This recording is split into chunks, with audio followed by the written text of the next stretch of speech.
এক ভাই আমাদের খুব আশা করে, মানুষ তো অনেক কিছু স্বপ্ন দেখে, এই 8 টাকার বহু মানুষ, ছোট ভাইদার বহু মানুষ মেলার স্বপ্ন দেখেছে।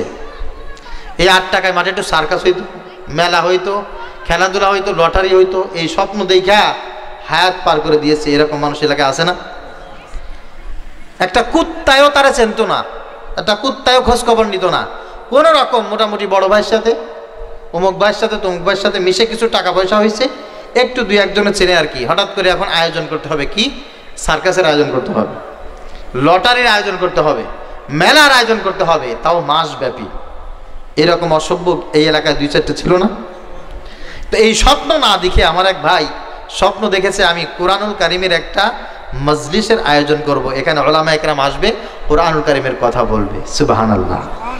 আমার এই বিষয়টা এত ভালো লেগেছে, ভাইয়ের সাথে কোনোদিন আমার দেখাও হয় নাই, কথাও হয় নাই। যেহেতু তার ভিতরে এই স্বপ্নটা লালিত ছিল, আল্লাহ তাআলা কবুল করেছেন। আমি ভাইয়ের জন্য কলিজা থেকে দোয়া করছি, আল্লাহ পাক রব্বুল আলামিন তাকে যেন কোরআনুল কারিমের মতো সুন্দর মানুষ বানিয়ে দেন, সকলে পড়ি আমিন। তার এই স্বপ্নকে বাস্তবায়ন করার জন্য আমরা যারা সহযোগিতা করেছি, আমরা যারা হাজিরা দিয়েছি, আমাদের সবাইকে যেন কোরআনুল কারিমের জন্য আল্লাহ পাক রব্বুল আলামিন কবুল করেন, সকলে বলি আল্লাহুম্মা আমিন। প্রিয় হাজিরিন, আমি 1 ঘন্টা সামথিং আলোচনা করব, এর ভিতরে খিচুড়ি টিচুড়ি সব কমপ্লিট হয়ে যাবে, ইনশাআল্লাহ দোয়া শেষ হবে, কেউ বিরক্ত হবেন না ইনশাআল্লাহ। তবে আলোচনার শুরুতে আমি একটা বিষয় বলতে চাই, তা হচ্ছে আমরা এখানে যারা আছি, আমাদের দিলের ভিতরে আল্লাহ পাক রব্বুল আলামিন একটা সম্পদ দিয়েছেন। এই সম্পদটা দেখা যায় না, এই সম্পদটা দেখানো যায় না, এই সম্পদটা উপলব্ধিও করা যায় না, কাউকে বোঝানো যায় না। কিন্তু কিয়ামতের ময়দানে এই সম্পদের কারণে মানুষ জান্নাতে যাবে, আর এই সম্পদের কারণে মানুষ জাহান্নামে যাবে। আমরা এখানে যারা আছি প্রত্যেকের ভিতরে এই সম্পদটা আছে, আলহামদুলিল্লাহ বলেন। কিন্তু বিষয়টা হচ্ছে আমরা এইটার মূল্যায়ন বুঝি না, এবং কিয়ামতের ময়দানে যে আল্লাহ পাক রব্বুল আলামিনের কাছে এই সম্পদের হিসাব দিতে হবে, এটাও আমরা জানি না, উপলব্ধি করি না, আমাদের মাথায় যাররা পরিমাণ নাই। আমি এই কথাটা বলেই আমি আমার আলোচনা শুরু করব, কারণ আমার এই কথাটার ভিতরে আলোচনার বিষয়বস্তু আছে। আমি কোন সাবজেক্টে কথা বলবো সেটা এখানে আছে। সেটা হচ্ছে, মা বোনেরা যারা আছেন, আমার যুবক ভাইরা যারা আছো, আমার বোনেরা, যুবতী বোনেরা যারা আছো, আমি তোমাদের হাতে ধরে পায়ে ধরে বলছি, একটু খেয়াল করে শুনবা। আমাদের প্রত্যেকের ভিতরে একটা জিনিস আছে, কলব। এই কলবের ভিতরে একটা জিনিস আছে, তা হচ্ছে মুহাব্বত, ভালোবাসা, লাভ। বুঝতে পেরেছেন? যাকে তাকে ভালোবাসা যায় না, যাকে তাকে মন দেওয়া যায় না, যাকে তাকে গালি দেওয়া যায় না, যাকে তাকে অপছন্দ করা যায় না। আল্লাহ পাক রব্বুল আলামিন যাকে ভালোবাসতে বলেছেন তাকে ভালোবাসতে হয়। আল্লাহ তাআলা যাকে ভালোবাসতে নিষেধ করেছেন তাকে ভালোবাসা যায় না। কিয়ামতের ময়দানে এটার হিসাব হবে। এটার কি হবে বলেন? হিসাব হবে। আল্লাহ পাক রব্বুল আলামিনের হাবিব সাল্লাল্লাহু আলাইহি ওয়াসাল্লাম তিনি বসে আছেন, কয়েকজন সাহাবী নবীজিকে দেখে নাই, তারা চলে আসছে, ইয়া রাসূলুল্লাহ, ইয়া হাবিবাল্লাহ, আমরা আপনাকে অনেক বেশি মহব্বত করি, আপনাকে অনেক বেশি ভালোবাসি, মনে চাই সব কিছু ছেড়ে আপনার সামনে আমরা বসে থাকি, আপনি যা বলেন তাই আমরা শ্রবণ করি, আপনার কথা মতো আমরা জীবনটা পরিবর্তন করে ফেলি। ইয়া রাসূলুল্লাহ, ইয়া হাবিবাল্লাহ, আপনাকে আমরা আমাদের জীবনের সবচাইতে বেশি মহব্বতের মানুষ হিসাবে গ্রহণ করেছি। নবীজি সাল্লাল্লাহু আলাইহি ওয়াসাল্লাম তাদেরকে বললেন, আমার সাহাবীরা শোনো, আমি নবী তোমাদেরকে অনেক বেশি মহব্বত করি, ভালোবাসি, আর তোমরা যে আমাকে মহব্বত করো, ভালোবাসো, এইটা আল্লাহ পাক রব্বুল আলামিন তোমাদের উপরে অনুগ্রহ করেছেন, ভালোবেসেছেন, সেই দয়া করেছেন, সেই কারণেই তোমাদের দিলের ভিতরে আমি আল্লাহ পাকের রাসূলের মহব্বত বেশি। রব্বুল আলামিন কোরআনুল কারীমের আয়াত নাযিল করে জানিয়ে দিলেন, হুয়াল্লাযী আইয়াদাকা বিনাসরিহি ওয়া বিল মুমিনিন وألف بين قلوبهم لو أنفقت ما في الأرض جميعا ما ألفت بين قلوبهم ولكن الله ألف بينهم سبحان الله বলেন। নবী আমি বলছি মানুষের দিলের ভিতরে, মানুষের কলিজার ভিতরে আমি আল্লাহ পাক রব্বুল আলামিন আপনার মুহাব্বত, দিনের মুহাব্বত, ইমানের মুহাব্বত আমি গেড়ে দিয়েছি। আইয়াদাকা আমি বুনে দিয়েছি, আমি গেড়ে দিয়েছি, আমি ওখানে বপন করে দিয়েছি। যদি আমি আল্লাহ তাআলা কারো দিলের ভিতরে মুহাব্বত, দয়া, ভালোবাসা না দিতাম, লাউ আনফাকতা মা ফিল আরদি জামিআন মা আল্লাফতা বাইনা কুলুবিহিম ওয়ালাকিন্নাল্লাহা আল্লাফা বাইনাহুম।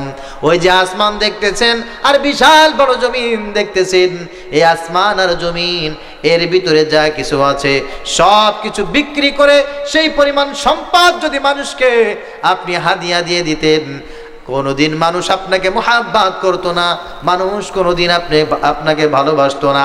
মানুষ আপনাকে মুহাব্বত করে, ভালোবাসে, এই কারণে আল্লাহ পাক রব্বুল আলামিন আপনার মুহাব্বত, ভালোবাসা মানুষের অন্তরে দান করেছেন। সুবহানাল্লাহ। কিয়ামতের ময়দানে আল্লাহ পাক রব্বুল আলামিন সব ঈমানদারদেরকে সামনে নিয়ে ডাক দিবেন, আইনাল মুতাহাব্বিনা বিজালালি আল-ইয়াওমা আযিল্লুহুম ফি যিল্লি লা যিল্লা ইল্লা যিল্লুহ। তোমরা ওই সমস্ত মানুষগুলো কোথায় যারা একজন আরেকজনকে মুহাব্বত করতে, একজন আরেকজনকে ভালোবাসতে, একজন আরেকজনের প্রতি ফিদা হয়েছিলে, এইটা শুধুমাত্র একমাত্র কেবলমাত্র আমি আল্লাহ পাক রব্বুল আলামিনের জন্য। সুবহানাল্লাহ। আল্লাহর জন্য যদি কাউকে কোনো মানুষ মুহাব্বত করে, ভালোবাসে, আল্লাহ পাক রব্বুল আলামিন কিয়ামতের ময়দানে ডাক দিবে, বান্দা এদিকে আসো, আমি আল্লাহ তাআলা আজকে হাসরের ময়দানে আমার আরশে আযমের নিচে তোমাদেরকে ছায়া দিয়ে দিল, এবং আমার আরশের ছায়া ছাড়া আজকে হাসরের ময়দানে আর কোনো ছায়া, সবাই বলেন, নাই। এজন্য দিলের ভিতরে যে মুহাব্বত আছে, ভালোবাসা আছে, এই ভালোবাসা হাদিসে আছে 3 প্রকার। কয় প্রকার বলেন? ভালোবাসা 3 প্রকার। আমি জেনজি যারা, ইয়াং জেনারেশন যারা, আমি তাদের জন্য এই কথাটি খুব বেশি গুরুত্ব সহকারে বলছি। ভালোবাসা 3 প্রকার। হাদিসের ভাষায় মুহাব্বতে তাবিঈ, মুহাব্বতে ঈমানি, মুহাব্বতে আকলি। মুহাব্বতে তাবিঈ হচ্ছে স্বভাবগত ভালোবাসা। খেয়াল করেন, কারোর প্রতি কারোর মুহাব্বত, কারোর প্রতি কারোর টান স্বভাবগত, সৃষ্টিগত। যেমন ধরেন, একটা কুকুর তার ছানাকে ভালোবাসে কি বাসে না? একটা গরু তার বাচ্চাকে ভালোবাসে কি বাসে না? একটা মুরগি তার ছানাকে, তার বাচ্চাকে ভালোবাসে না? এই ভালোবাসাটা হচ্ছে মুহাব্বতে তাবিঈ, স্বভাবগত, সৃষ্টিগত। এটা মুরগি যেমন তার বাচ্চাকে ভালোবাসে, গরু যেমন তার বাচ্চাকে ভালোবাসে, একটা কুকুর যেমন তার ছানাকে ভালোবাসে, ঠিক তদ্রূপ আপনি, আমি, আমরা মানুষ, আমরাও আমাদের বাচ্চাকে ভালোবাসি। এই ভালোবাসা মুখে বলে প্রকাশ করার দরকার হয় না। যেহেতু আপনি বাবা, সেহেতু আপনি আপনার সন্তানকে মুহাব্বত করেন। যেহেতু আপনি মা, আপনি আপনার সন্তানকে ভালোবাসেন। এই ভালোবাসার প্রকাশ করার জন্য কোনো ব্যাখ্যা, বিশ্লেষণ, ইলমের দরকার হয় না। দ্বিতীয় নাম্বার হচ্ছে মুহাব্বতে ঈমানি। ঈমানের কারণে মুহাব্বত। কিসের কারণে? ঈমানের কারণে। আমরা হযরত ওমরের নাম শুনেছি, আবু বকর, উসমান, আলী রিদওয়ানুল্লাহি তাআলা আলাইহিম আজমাইন, তাদের নাম শুনেছি না? তাদেরকে মুহাব্বত করি কি করি না? এই মুহাব্বত কিসের কারণে করি? ঈমানের কারণে। আমরা আমাদের রাসূলকে মুহাব্বত করি কিসের কারণে? ঈমানের কারণে। ঈমান যার ভিতরে যত বেশি, আল্লাহর প্রতি, রাসূলের প্রতি, সাহাবীদের প্রতি, আল্লাহ ওয়ালাদের প্রতি তার মুহাব্বত, ভালোবাসা তত বেশি।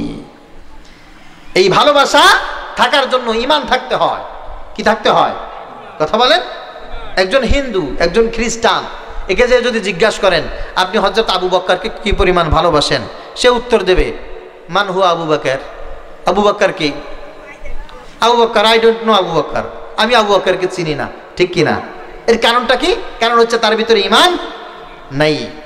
3 নম্বরে হচ্ছে মুহাব্বতে আকলি। আকলের কারণে, জ্ঞানের কারণে, লেখাপড়ার কারণে একজন আরেকজনকে মুহাব্বত করে। যেমন আমরা কাজী নজরুলকে ভালোবাসি কি বাসি না? ইমাম গাজালিকে, শেখ সাদি রহমতুল্লাহ আলাইকে, আল্লামা ইকবালকে ভালোবাসি না?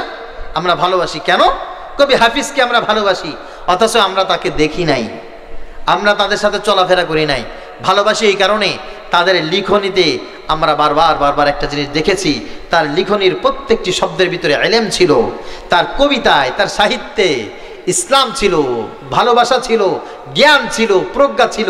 ওইগুলি আমরা জ্ঞান দ্বারা আহরণ করেছি, শিখেছি, যার কারণে ওই শিক্ষিত মানুষ, জ্ঞানী মানুষ যারা আছে তাদের সাথে আমাদের জ্ঞানের মারফতে একটা সম্পর্ক তৈরি হয়েছে, যার কারণে আমরা তাদেরকে মহব্বত করি, ভালোবাসি। ঠিক কিনা? যিনি ভ্যান চালায়, স্কুলের বারান্দায় কোনোদিন যায় নাই, তাকে যদি জিজ্ঞাসা করা হয় আল্লামা শেখ সাদিকে আপনি মহব্বত করেন, তাহলে সে বলবে ভাই শেখ সাদির বাড়ি কোথায়, ফকিরহাট না সিঙ্গাতি? ঠিক কিনা? সে তো শেখ সাদিকে চেনে না, কারণ ভালোবাসা তো প্রশ্নে ওঠে না, চেনেই তো না, কারণ ও তো শেখ সাদির লেখা পড়ে নাই। যে যার বই পড়ে, কিতাব পড়ে, তার ভিতরে সে প্রবেশ করে, তার সাথে একটা সুসম্পর্ক তৈরি হয়ে যায়। ঢাকা বিশ্ববিদ্যালয়ের চারুকারুতে যারা পড়াশোনা করে, ওরা সারাদিন তসলিমা নাসরিনের বই পড়ে, হুমায়ুন আজাদের বই পড়ে, হিমু হওয়ার চেষ্টা করে। ওই বই পড়তে পড়তে পড়তে পড়তে ওরা সব হিমু হয়ে গেছে। পুরুষ মানুষ কাঁধে একটা ব্যাগ নিয়ে, বড় বড় মোষ, হ্যাঁ, হাতে বালা পড়েছে, কানে কানেরটা পড়েছে, আর পায়েও মনে করেন যে ডান্ডা বিড়ির মতো কিছু আছে। ওদেরকে জিজ্ঞাসা করা হয়, কিরে ভাই তুমি হাতে এইগুলো নিয়ে কই যাও? বলে আমি হিমুর চরিত্র পড়তে পড়তে আমি হিমুর চরিত্র ধারণ করেছি, আমি হিমু হয়ে গেছি। ঠিক কিনা? ঠিক তদ্রূপ আল্লামা শেখ সাদি রহমতুল্লাহি আলাইহির কবিতা পড়তে পড়তে পড়তে পড়তে এক সময় আবার রাসূলের শানে নাতে রাসূল লেখা শুরু হয়ে যায়। কাজী নজরুলের কবিতা লিখতে লিখতে লিখতে লিখতে পড়তে পড়তে পড়তে পড়তে অধ্যয়ন করতে করতে ইসলামের তাহজিব তামাদ্দুন তার ভিতরে প্রবেশ করে যায়। এই যে একজন কবির প্রতি, সাহিত্যিকের প্রতি মহাব্বত, এই মহাব্বত কিসের কারণে? আকলের কারণে। এই জন্য কিয়ামতের ময়দানে আল্লাহ পাক রব্বুল আলামিন কেউ কাউকে মহাব্বত করলে জিজ্ঞাসা করবে কোন কারণে মহাব্বত করেছো, কোন কারণে মহাব্বত করেছো। এই জন্য মহাব্বত যাকে তাকে করা যায় না। যদি যদি আল্লাহর জন্য, দ্বীনের জন্য, ইসলামের জন্য কাউকে মহাব্বত করা যায়, এই মহাব্বতের প্রতিদান আল্লাহ পাক রব্বুল আলামিন এই দুনিয়ার 8-10 দুনিয়া সমান একটা জান্নাত দিয়ে দিবে।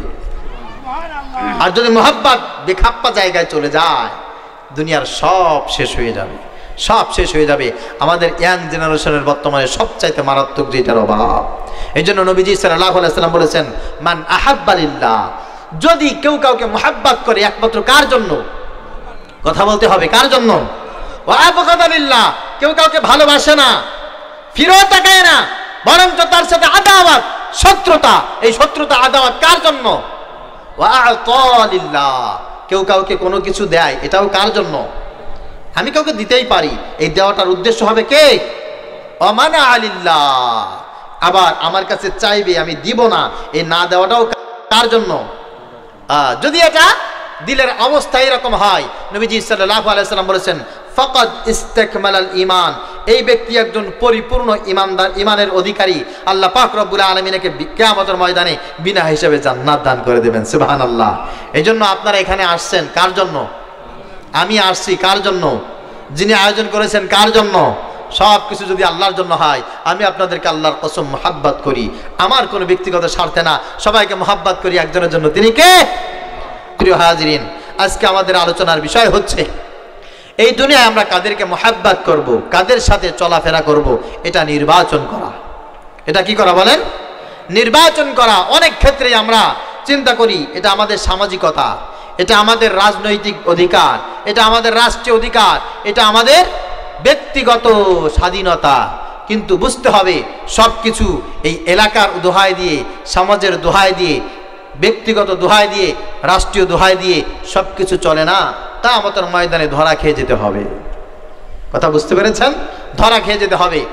এই পৃথিবীতে কোনো একজন মানুষ শুধু শুধু বিড়ি টানা শিখে নাই।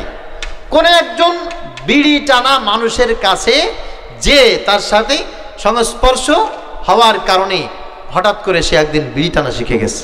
ঠিক কিনা? এজন্য বিড়ি খাওয়া লোকের সাথে চলতে চলতে চলতে চলতে মানুষ কি হয়ে যায়? একদিন বিড়ি খাওয়া শিখে যায়। এজন্য বিড়ি খাওয়া লোকের বন্ধুত্ব অ্যাট ফার্স্ট নট সিলেক্টেড, বাদ দিতে হবে। আউট অফ বিড়ি খাওয়া মানুষ মনে থাকবে।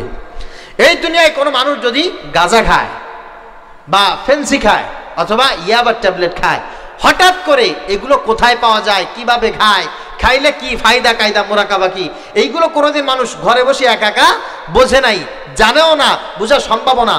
কোনো না কোনো একজন গাঁজাখোরের সাথে তার সম্পর্ক হয়, কোনো না কোনো ক্ষেত্রে একজন ফেন্সিখোরের সাথে তার হৃদ্যতা হয়ে যায়, কোনো না কোনো ক্ষেত্রে একজন ইয়াবাখোরের সাথে তার পরিচয় হয়ে হৃদ্যতা হয়ে যায়। হঠাৎ করে এই ব্যক্তি বলে, দোস্ত আমার তো একটু গাঁজা খাওয়ার অভ্যাস আছে, দিবে না 2 টান? বলে হ্যাঁ, কোনো সমস্যা নাই। দোস্ত আমি তো একটু পেন্সি খাই, হ্যাঁ খুব ফিলিংস, দোস্ত খাবি নাকি? বলে আয় খেয়ে যা। দোস্ত হঠাৎ করে বলে, বন্ধু আমার তো একটু ইয়াবা টানার ব্যবসা আছে, একটু আমার এই দিক দিয়ে নেশা আছে, চল না 2 টান দিই। বন্ধু তখন মোহাব্বতের খাতিরে বলে কোনো সমস্যা নাই।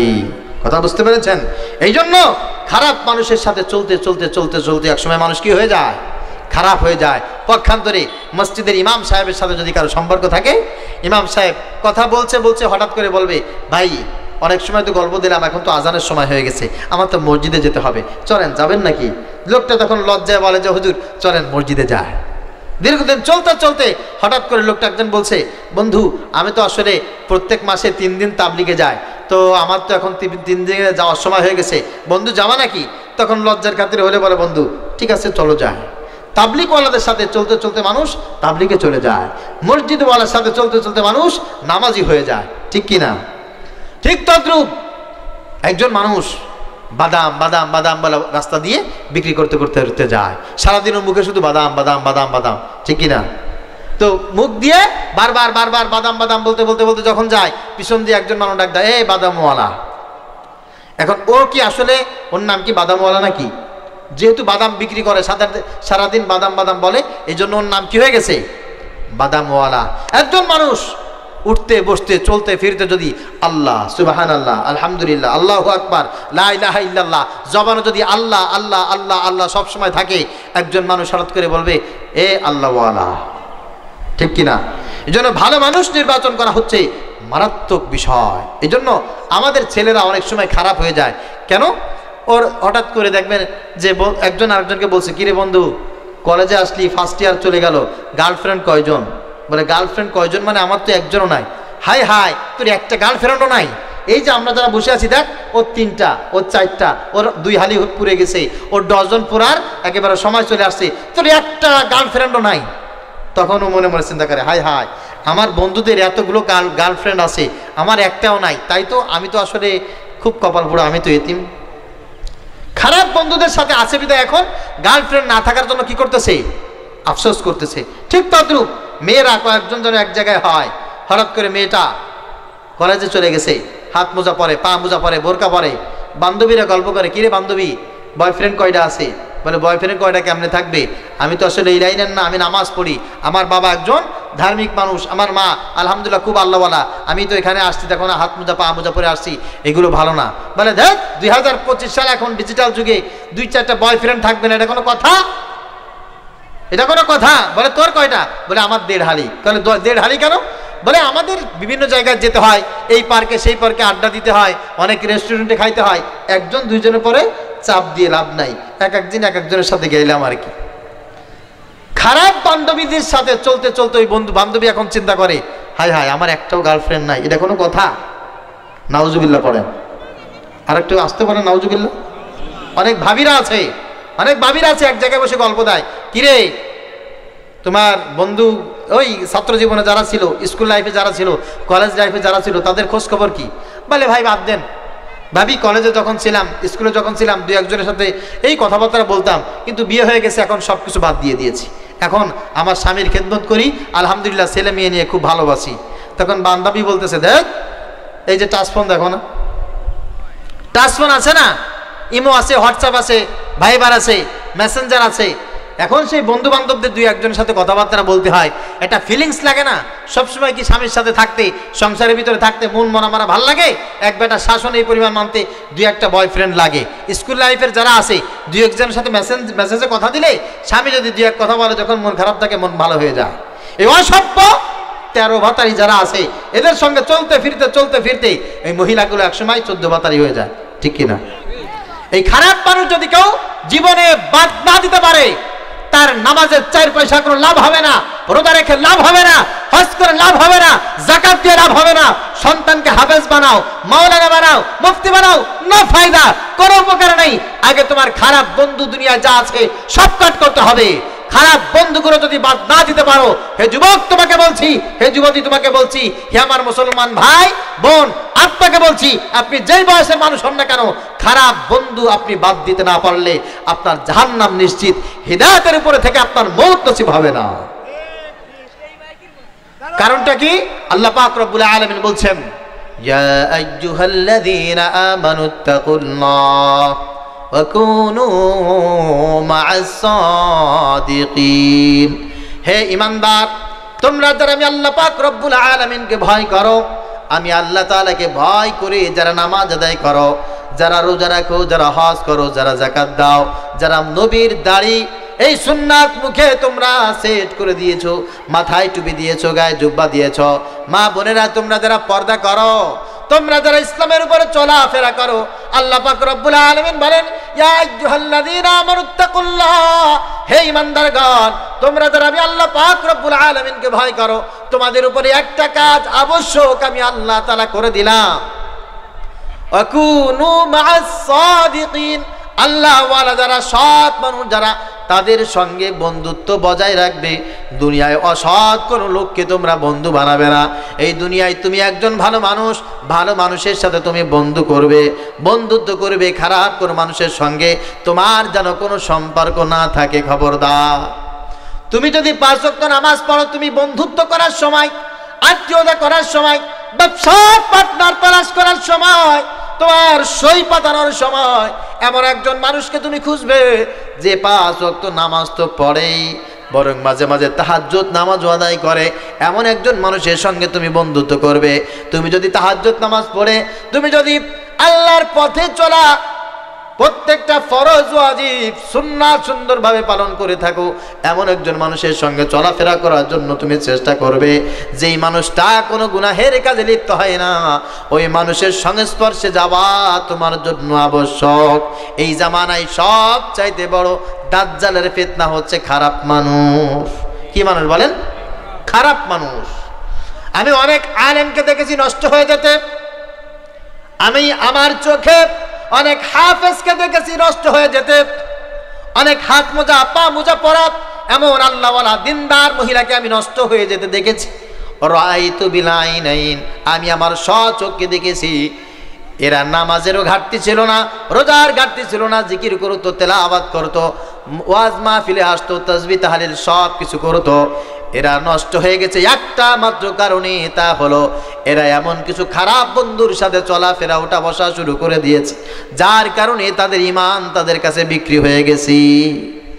এই জন্য আমরা তো অনেক সময় খোঁজ খবর রাখি না, খোঁজ খবর রাখি না যে আমার ছেলে দেখি বা নামাজ পড়ে, মাদ্রাসায় পড়ে, আল্লাহওয়ালা হাফেজ মাওলানা মুফতি হয়ে গেছে, ওর খোঁজ খবর রাখার টুকটাই বাদ দিই।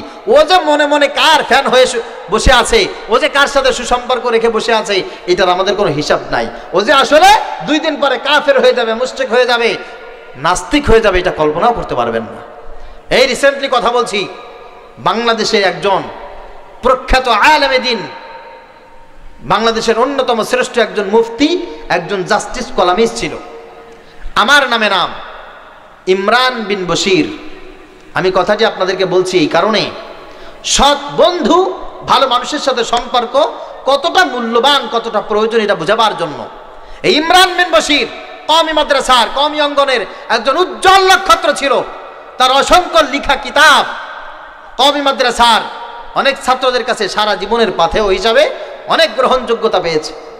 কিন্তু ইমরান বিন বশির এত বড় একজন ইমাম, একজন খতিব, ইউটিউবে সার্চ দিলে তার অসংখ্য ওয়াজ পাবেন। এরকম মঞ্চে বক্তৃতা দিচ্ছে, মসজিদের মেহরাবে খুতবা দিচ্ছে, অনেক বক্তৃতা পাবেন, বিভিন্ন মাদ্রাসায় গিয়ে তালিম দিচ্ছে, তার লিখিত কিতাব আছে। কিন্তু ইমরান বিন বশিরের হঠাৎ করে একটা অধঃপতন চলে আসলো, তা হচ্ছে খারাপ মানুষ যারা ফেসবুকে ইউটিউবে খুঁজে খুঁজে এই খারাপ মানুষদের সাথে মেসেজ দেওয়া, সম্পর্ক রাখা, সম্পর্ক রাখতে রাখতে রাখতে রাখতে আজকে ইমরান বিন বশির নাস্তিক হয়ে গেছে। নাউজুবিল্লাহ পড়েন। শুধু নাস্তিক না, এশিয়া মহাদেশের ভিতরে শ্রেষ্ঠ 4 জন নাস্তিকের ভিতরে একজন ইমরান বিন বশির। একটা মাত্র কারণ, তা হচ্ছে খারাপ মানুষের সংস্পর্শে যাওয়া, খারাপ মানুষের সাথে সংস্পর্শে যাওয়া। এই জন্য প্রিয় ভাইয়েরা আমার, আপনাদের জন্য আমার আল্লাহ পাক রব্বুল আলামিনের তরফ থেকে মেসেজ, এক নম্বরে তা হচ্ছে খারাপ মানুষের সাথে সম্পর্ক রাখা যাবে না, সব সময় ভালো মানুষের সাথে সম্পর্ক রাখতে হবে, বন্ধুত্ব করতে হবে। আল্লাহ পাক রব্বুল আলামিন তৌফিক দান করুক, সকলে বলি আমিন। আল্লাহ পাক রব্বুল আলামিন বলেন, আসবির নাফসাকা মাআল্লাযীনা ইয়াদউনা রাব্বাহুম বিল গাদাতি ওয়াল আশিয়্যি ইউরিদুনা ওয়াজহা ওয়া লা তা'দু আইনাকা আনহুম। আল্লাহ পাক রব্বুল আলামিন তার রাসূলকে ডেকে ডেকে বলছেন, নবী আসবির নাফসাকা মাআল্লাযীনা ইয়াদউনা রাব্বাহুম, আমি আপনাকে আদেশ করছি আপনার যখন বসার কোনো প্রয়োজন হবে আপনি তাদের কাছে বসবেন যারা সবাই মিলে আল্লাহ পাক রব্বুল আলামিনের জিকির করে, আল্লাহ পাক রব্বুল আলামিনকে ভয় করে, আল্লাহর হুকুম যারা মানে। এমন কোনো মানুষ যদি এক জায়গায় বসে থাকে আপনি তাদের কাছে বসবেন। অনেক মানুষ এক জায়গায় দাঁড়িয়ে আছে, আপনিও তাদের কাছে দাঁড়াবেন, দাঁড়ানোর আগে দেখবেন এই মানুষগুলি আল্লাহকে ভয় করে কিনা, আল্লাহকে মানে কিনা, আল্লাহকে মুহাব্বত করে কিনা। আল্লাহকে যারা মুহাব্বত করে আপনি তাদের পাশে দাঁড়াবেন, আল্লাহকে যারা মুহাব্বত করে আপনি তাদের পাশে বসবেন। আপনি দুনিয়ায় তাদের সাথে সম্পর্ক রাখবেন, তাদের সাথে টাইম পাস করবেন। যারা আল্লাহ পাক রব্বুল আলামিনকে মুহাব্বত করে, আল্লাহকে ভয় করে, ইয়াদউনা রাব্বাহুম, বিপদে আপদে মুসিবতে সব সময় আল্লাহ পাক রব্বুল আলামিনকে ডাকতে থাকে। দুনিয়ার কোন উপাস্যকে, দুনিয়ার কোন ক্ষমতার কাছে তারা মাথা নত করে না, সব সময় যারা আল্লাহর কাছে তাদেরকে শোভে দেয়। এই মানুষগুলোর সঙ্গে আপনার উঠা বসা চলাফেরা জীবন কর্ম সব কিছু যেন তাদের সাথে হয়ে যায়। কার কথা বলেন? নবীজি সাল্লাল্লাহু আলাইহি ওয়াসাল্লামের জন্য যে আদেশ আল্লাহ পাক রব্বুল আলামিন করেছেন তার উম্মতের জন্য ঠিক আদেশ। এখানে যারা আছি আমরা সমস্ত পৃথিবীতে যত মুসলমান আছি, আল্লাহ পাক রব্বুল আলামিন আমাদেরকে ডেকে ডেকে বলছে, প্রিয় বান্দারা আমি তোমাদেরকে বলছি শোনো, দুনিয়ায় ওই মানুষের সঙ্গে হাঁটবে, ওই মানুষের সঙ্গে বসবে, ওই মানুষের সঙ্গে ব্যবসা করবে, ওই মানুষের সঙ্গে লেখাপড়া করবে, ওই মানুষের সঙ্গে বিজনেস করবে, চাকরি করবে। যেই মানুষগুলো উঠতে বসতে চলতে ফিরতে একজনের কথা মানে তিনি কে? আল্লাহ পাক রব্বুল আলামিন বলেন, লা তাজিদু কওমান ইউমিনুনা বিল্লাহি ওয়াল ইয়াউমিল আখির ইউআদুনা মান হাদাল্লাহ ওয়া রাসূলা। হে নবী আমি আপনাকে বলছি, যারা আল্লাহ পাক রব্বুল আলামিনকে মুহাব্বত করে না, আল্লাহ পাক রব্বুল আলামিনের কথা শোনে না, আল্লাহ এবং আল্লাহর রাসূলকে যারা শ্রদ্ধার নজরে দেখে না, এই মানুষের সঙ্গে আপনার কোনো সম্পর্ক থাকতে পারে না। আমার কোনো গোলামের সম্পর্ক, আমার কোনো গোলামের মুহাব্বত তাদের সঙ্গে থাকতে পারে না। যারা মুহাব্বত করে না আল্লাহকে, যারা মানে না আমার রাসূলকে, আমার রাসূলকে আর আল্লাহকে যারা মুহাব্বত করে না, এদের সঙ্গে কোনো ইমানদারের সম্পর্ক থাকুক এটা আমি আল্লাহ তাআলা চাই না। এদের সাথে আমার ইমানদারের ঘনিষ্ঠতা তৈরি হোক এটা আমি আল্লাহ তাআলা কোনোদিন চাই না। হৃদ্যতা, মুহাব্বত আর ভালোবাসা একমাত্র তাদের সঙ্গেই থাকবে যারা আল্লাহকে মানে আর যারা রাসূলকে মানে। সুবহানাল্লাহ বলেন। ইয়া আইয়ুহাল্লাযীনা আমানু আতিউল্লাহ ওয়া আতিউর রাসূল ওয়া উলিল আমরি মিনকুম। আল্লাহ পাক রব্বুল আলামিন বলেন, ইমানদার তোমাদেরকে আমি আল্লাহ তাআলা আদেশ করতেছি, আতিউল্লাহ, এই জমিনে একজনের কথা মানবা, তিনি কে? ওয়া আতিউর রাসূল, আর একজনের কথা অনুসরণ করবা, তিনি হচ্ছে তোমাদের রাসূল। আল্লাহর কথা মানবা আর আল্লাহ রাসূলের কথা মানবা, তারপরে দুনিয়ায় ওই মানুষগুলির কথা মানবা, ওই মানুষের কথা মতো চলবা। ওয়া উলিল আমরি মিনকুম, যেই মানুষটা আল্লাহর কথা মানে, যেই মানুষটা রাসূলের কথা মানে, আল্লাহর কথা যে মানে না, রাসূলের কথা যে মানে না, তার কথা জমিনে তুমি মানবা আর আমি আল্লাহ পাক রব্বুল আলামিনের গোলাম বলে তুমি পরিচয় দেবা। এইটা আমি আল্লাহ তাআলা কোনোদিন চাই না, আমি আল্লাহ তাআলা এটা পছন্দ করি না। এমনটা যদি তোমার চরিত্র হয়ে যায়, এমন কোন মানুষের সাথে তোমার সম্পর্ক, যেই মানুষটা আল্লাহকে মানে না, যেই মানুষটা রাসূলকে মানে না, ওই মানুষের সাথে যদি সম্পর্ক তোমার হয়ে যায়, কিয়ামতের ময়দানে কান্নাকাটি করতে হবে, আফসোস করতে হবে, কোনো লাভ হবে না, অবশেষ জাহান্নাম। নাউজুবিল্লাহ পড়েন। বলে হুজুর দলিল দেন, দলিল দেন। হ্যাঁ দলিল দিচ্ছি, শোনেন। সূরাতুল ফুরকানের ভিতরে আল্লাহ পাক রব্বুল আলামিন মাঝের ভিতরে এসে 5টা আয়াত নাযিল করেছেন। ভয়ঙ্কর দ্বিমুখী নীতি অবলম্বনকারী একজন মানুষ, সেই মানুষটার নাম উকবা ইবনে আবি মুঈত। আমি শুরুতে যে আয়াত তেলাওয়াত করেছি আপনাদের সঙ্গে, মক্কার জাহিলির যুগে একটা রীতিনীতি আদর্শ ছিল, কোন মানুষ যদি ব্যবসায় সফল হতো, কোন মানুষ যদি চাষাবাদে সফল হতো, ওইটাকে 3, 4, 5 ভাগ করত। তার ভিতরে উল্লেখযোগ্য একটা ভাগ এটা মানুষকে মেহমানদারি করার জন্য তারা রেখে দিত। উকবা ইবনে আবি মুঈদ একজন বড় ব্যবসায়ী ছিল, ব্যবসায় অনেক পরিমাণ লাভ হয়েছে। লাভ হওয়ার পর লভ্যাংশ একটা জায়গা আলাদা করে রেখেছে। ওই টাকাগুলি এলাকার সব চাইতে ভালো মানুষ যারা আছে তাদেরকে খাওয়াবে, একবেলা মেহমানদারি করবে। উকবা ইবনে আবি মুঈদ এটা চিন্তা ফিকির করে বাজার ঘাট সব কমপ্লিট। মক্কার ভিতরে কাকে দাওয়াত দিবে, মক্কার ভিতরে সব চাইতে ভালো মানুষ কারা, লিখেছে। লিখতে লিখতে লিখতে লিখতে হঠাৎ করে চিন্তা করছে, এই মক্কার ভিতরে যাদের নাম আমার মনে আসে, আমার মনে হয় মক্কার ভিতরে সব চাইতে ভালো একজন মানুষ আছে, যাকে বাদ দিয়ে ভালো মানুষ মক্কায় কল্পনাও করা যায় না। উনি হলেন মুহাম্মদুর রাসূলুল্লাহ সাল্লাল্লাহু আলাইহি ওয়াসাল্লাম। সুবহানাল্লাহ বলেন। উকবা ইবনে আবি মুঈদ এখনো মুসলমান নয়, দাওয়াত করে কিছু মানুষকে খাওয়াবে, মেহমানদারি করবে। উকবা ইবনে আবি মুঈদ 1 নম্বরে লিখেছে আমার রাসূলের নাম, চলে গেছে নবীজি সাল্লাল্লাহু আলাইহি ওয়াসাল্লামকে দাওয়াত করার জন্য। ইয়া রাসূলুল্লাহ, ইয়া হাবিবাল্লাহ, আমার ব্যবসায় অনেক লাভ হয়েছে, আমি কিছু একটা অর্থ রেখে দিয়েছি, আমি এলাকার সবচাইতে ভালো মানুষগুলোকে মেহমানদারি করাতে চাই। ইয়া রাসূলুল্লাহ, ইয়া হাবিবাল্লাহ, ওগো মুহাম্মদ, আমার জানা মতে মক্কার ভিতরে আপনার চাইতে দামি মানুষ, ভালো মানুষ একজনও নাই। আপনি আগামী শুক্রবার আমার বাড়ি যাবেন, পেট ভরে দুপুরে খাবার খাবেন, আপনার সাহাবী যারা আছে, আপনার বন্ধু যারা আছে, তাদেরকে আপনি সাথে করে নিয়ে চলে আসবেন। নবীজি সাল্লাল্লাহু আলাইহি ওয়াসাল্লাম পরের শুক্রবার তার সাহাবীদেরকে সাথে করে নিয়ে উকবা ইবনে আবি মুঈদের বাড়ি কিন্তু চলে গেছে। সুন্দর সুন্দর খাবারের আয়োজন করা হয়েছে। নবীজি সাল্লাল্লাহু আলাইহি ওয়াসাল্লাম সবাইকে বসাইলেন, খাবারগুলো সামনে চলে আসলো, খাবার খাওয়া শুরু করে দিবেন। এমন সময় উকবা ইবনে আবি মুঈদকে ডেকেছে, উকবা এদিকে আস। এদের নারী লাগে, মদ লাগে, টাকা লাগে, মেলা লাগে, সার্কাস লাগে, এই সমস্ত যাদের প্রয়োজন হয় এদের সঙ্গে ছিল উকবা ইবনে আবি মুঈদের সম্পর্ক। তাদের কাছে যখন সংবাদ চলে গেছে উকবা ইবনে আবি মুঈদ কালেমা পড়ে মুসলমান হয়ে গেছে, সঙ্গে সঙ্গে সব বন্ধুরা দৌড়ে ছুটে চলে আসছে উকবা ইবনে আবি মুঈদের বাসায়।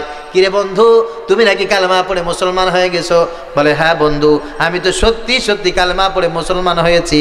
এইবার এক বন্ধু আরেকজনকে বলে, বন্ধু কাজটা কেমন হলো? বন্ধু কেমন হলো? কেন, কি হয়েছে? আরে তোকে এত বেশি মোহাব্বত করি, সিগারেট যদি কিনি অর্ধেক আমি খাই, অর্ধেক তোকে দেই। গাঁজা যদি খায় আমি একটা খাই, তোর জন্য একটা বানাই আনি। ইয়াবার ট্যাবলেট অর্ধেক আমি টান দেই, আর একজন আর অর্ধেক তোকে আমি দেই। বোতল যদি একটা ইন্ডিয়ান মাল পেয়ে যায়, অর্ধেক তোকে দেই আর অর্ধেক আমি নেই। বন্ধু এত মোহাব্বত আর ভালোবাসা, মেলার আয়োজন করেছি, লাভ তোকে অর্ধেক আমি দিয়েছি আর অর্ধেক আমি নিয়েছি। সার্কাস যা কিছু এনেছি, মদ জুয়া আড্ডা যা কিছু করেছি, ব্যবসা তো সব 50-50 নিয়েছি। আমি তো একা সব খাই নাই, তোকে এত মোহাব্বত করি, ভালোবাসি। জুয়ার টাকার ভাগ দিয়েছি তোকে, মদের ভাগ দিয়েছি, গাজার ভাগ দিয়েছি। আহারে নারী বেশ্যাপতিতালায় গিয়ে ওখানে সমানভাবে আমরা ভাগ বন্টন করেছি। সমস্ত অপকর্ম যা কিছু করেছি তোকে সাথে নিয়ে করেছি। বন্ধু তুই আমাদেরকে ছেড়ে একা একা মুসলমান হয়ে যাবি, এই কথা তো বন্ধু ভালো হইল না। আর তুই মুসলমান হবি এটা মেনে নিতে পারলাম না।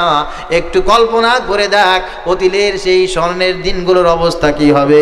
বন্ধু তুই যদি মুসলমান হয়ে যাস, আমাদের আর জীবনে কোনোদিন গাজার আড্ডায় বসা হবে না, আমরা কোনোদিন মদের আড্ডায় বসতে পারবো না, আমরা নারী নিয়ে আর কোনোদিন হোটেলে ফুর্তি করতে পারবো না। বন্ধু তুমি যদি ভালো হয়ে যাও, আমাদের 8 টাকার মাঠে আর কোনোদিন মেলা জমবে না, সার্কাস জমবে না। দোস্ত তুমি ভালো হয়ে যাও না, তোমার হাতে ধরে বলি, পায়ে ধরে বলি, খবরদার খবরদার, তুমি ভালো হয়ে যাও না। তুমি যদি ভালো হয়ে যাও, আমার এলাকায় আর তাস চলবে না, জুয়া চলবে না, মাদক চলবে না, আমাদের আর সে আড্ডা জমবে না। বন্ধু আমি তোমার হাতে ধরে বলি, পায়ে ধরে বলি, বন্ধু সোনালি সেই স্মৃতি তুমি ভুলে যেও না, তুমি আবার পূর্বের জায়গায় ফিরে আসো। বন্ধু যখন এই লোভের সেই বড় বড় আশা সব বন্ধুর কাছে উকবা ইবনে আবি মুঈদের কাছে পেশ করেছে, উকবা ইবনে আবি মুঈদকে এইবার শয়তান পাকড়াও করে ফেলেছে। উকবা ইবনে আবি মুঈদ দাঁড়ায় বলতেছে, বন্ধু কে বলেছে আমি মুসলমান হয়ে গেছি? নাউজুবিল্লাহ বলেন। কে বলেছে আমি ইমানদার হয়ে গেছি? কে বলেছে আমি মুহাম্মাদের উম্মত হয়ে গেছি?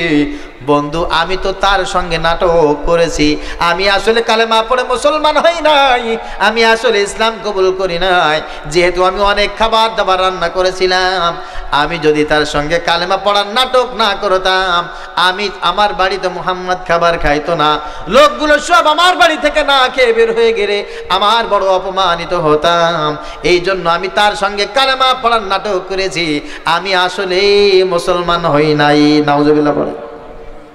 এখন বন্ধুরা বলতেছে তাই সত্যি? বলে হ্যাঁ বন্ধু বিশ্বাস কর সত্যি।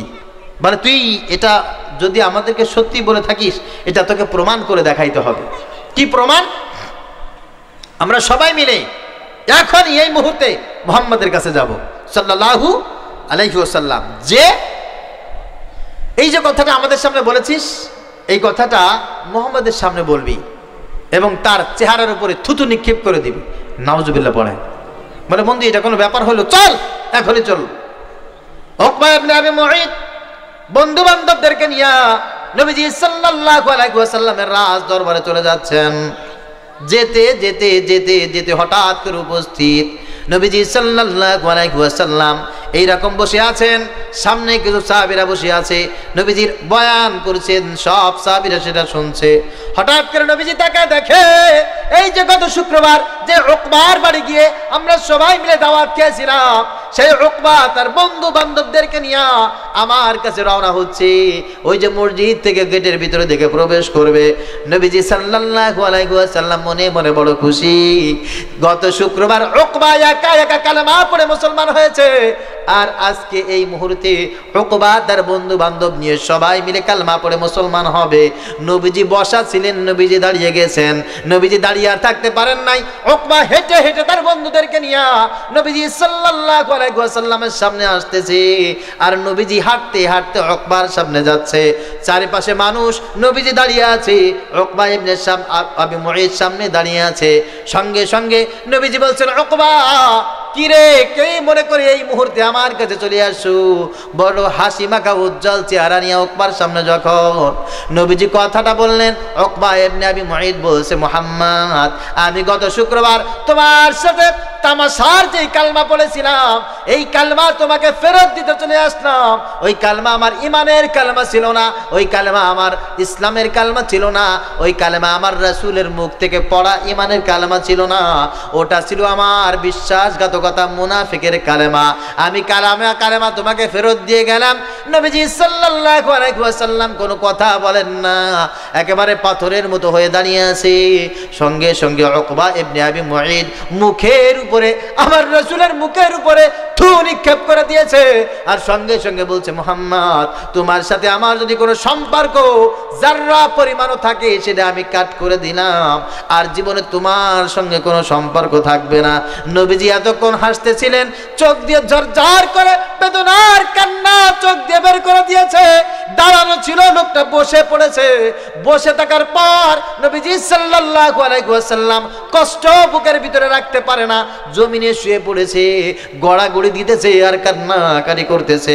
উকবা ইবনে আবি মুঈদ হায় হায় হুররা হুররা বলে বন্ধুদের সঙ্গে ওখান থেকে বের হয়ে গেছে।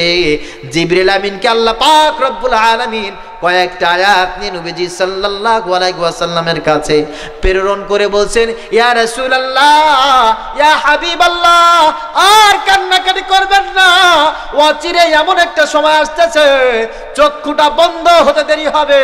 ওই উকবা ইবনে আবি মুঈদ আপনার সামনে এসে দাঁড়াবে, ওয়া ইয়াউমা ইয়াউদ্দু যালিমু আলা ইয়াদাইহি, আর দেখবেন উকবা সেই দিন আপনার সামনে চেহারা দেখাইতে পারবে না, মুখ দেখাইতে পারবে না, মুখ বের করতে পারবে না, বরং এই হাতের দুই নখ দিয়া মুখের চামড়াগুলো উকবা ইবনে আবি মুঈত টেনে টেনে ছিঁড়ে ফেলে দিবে।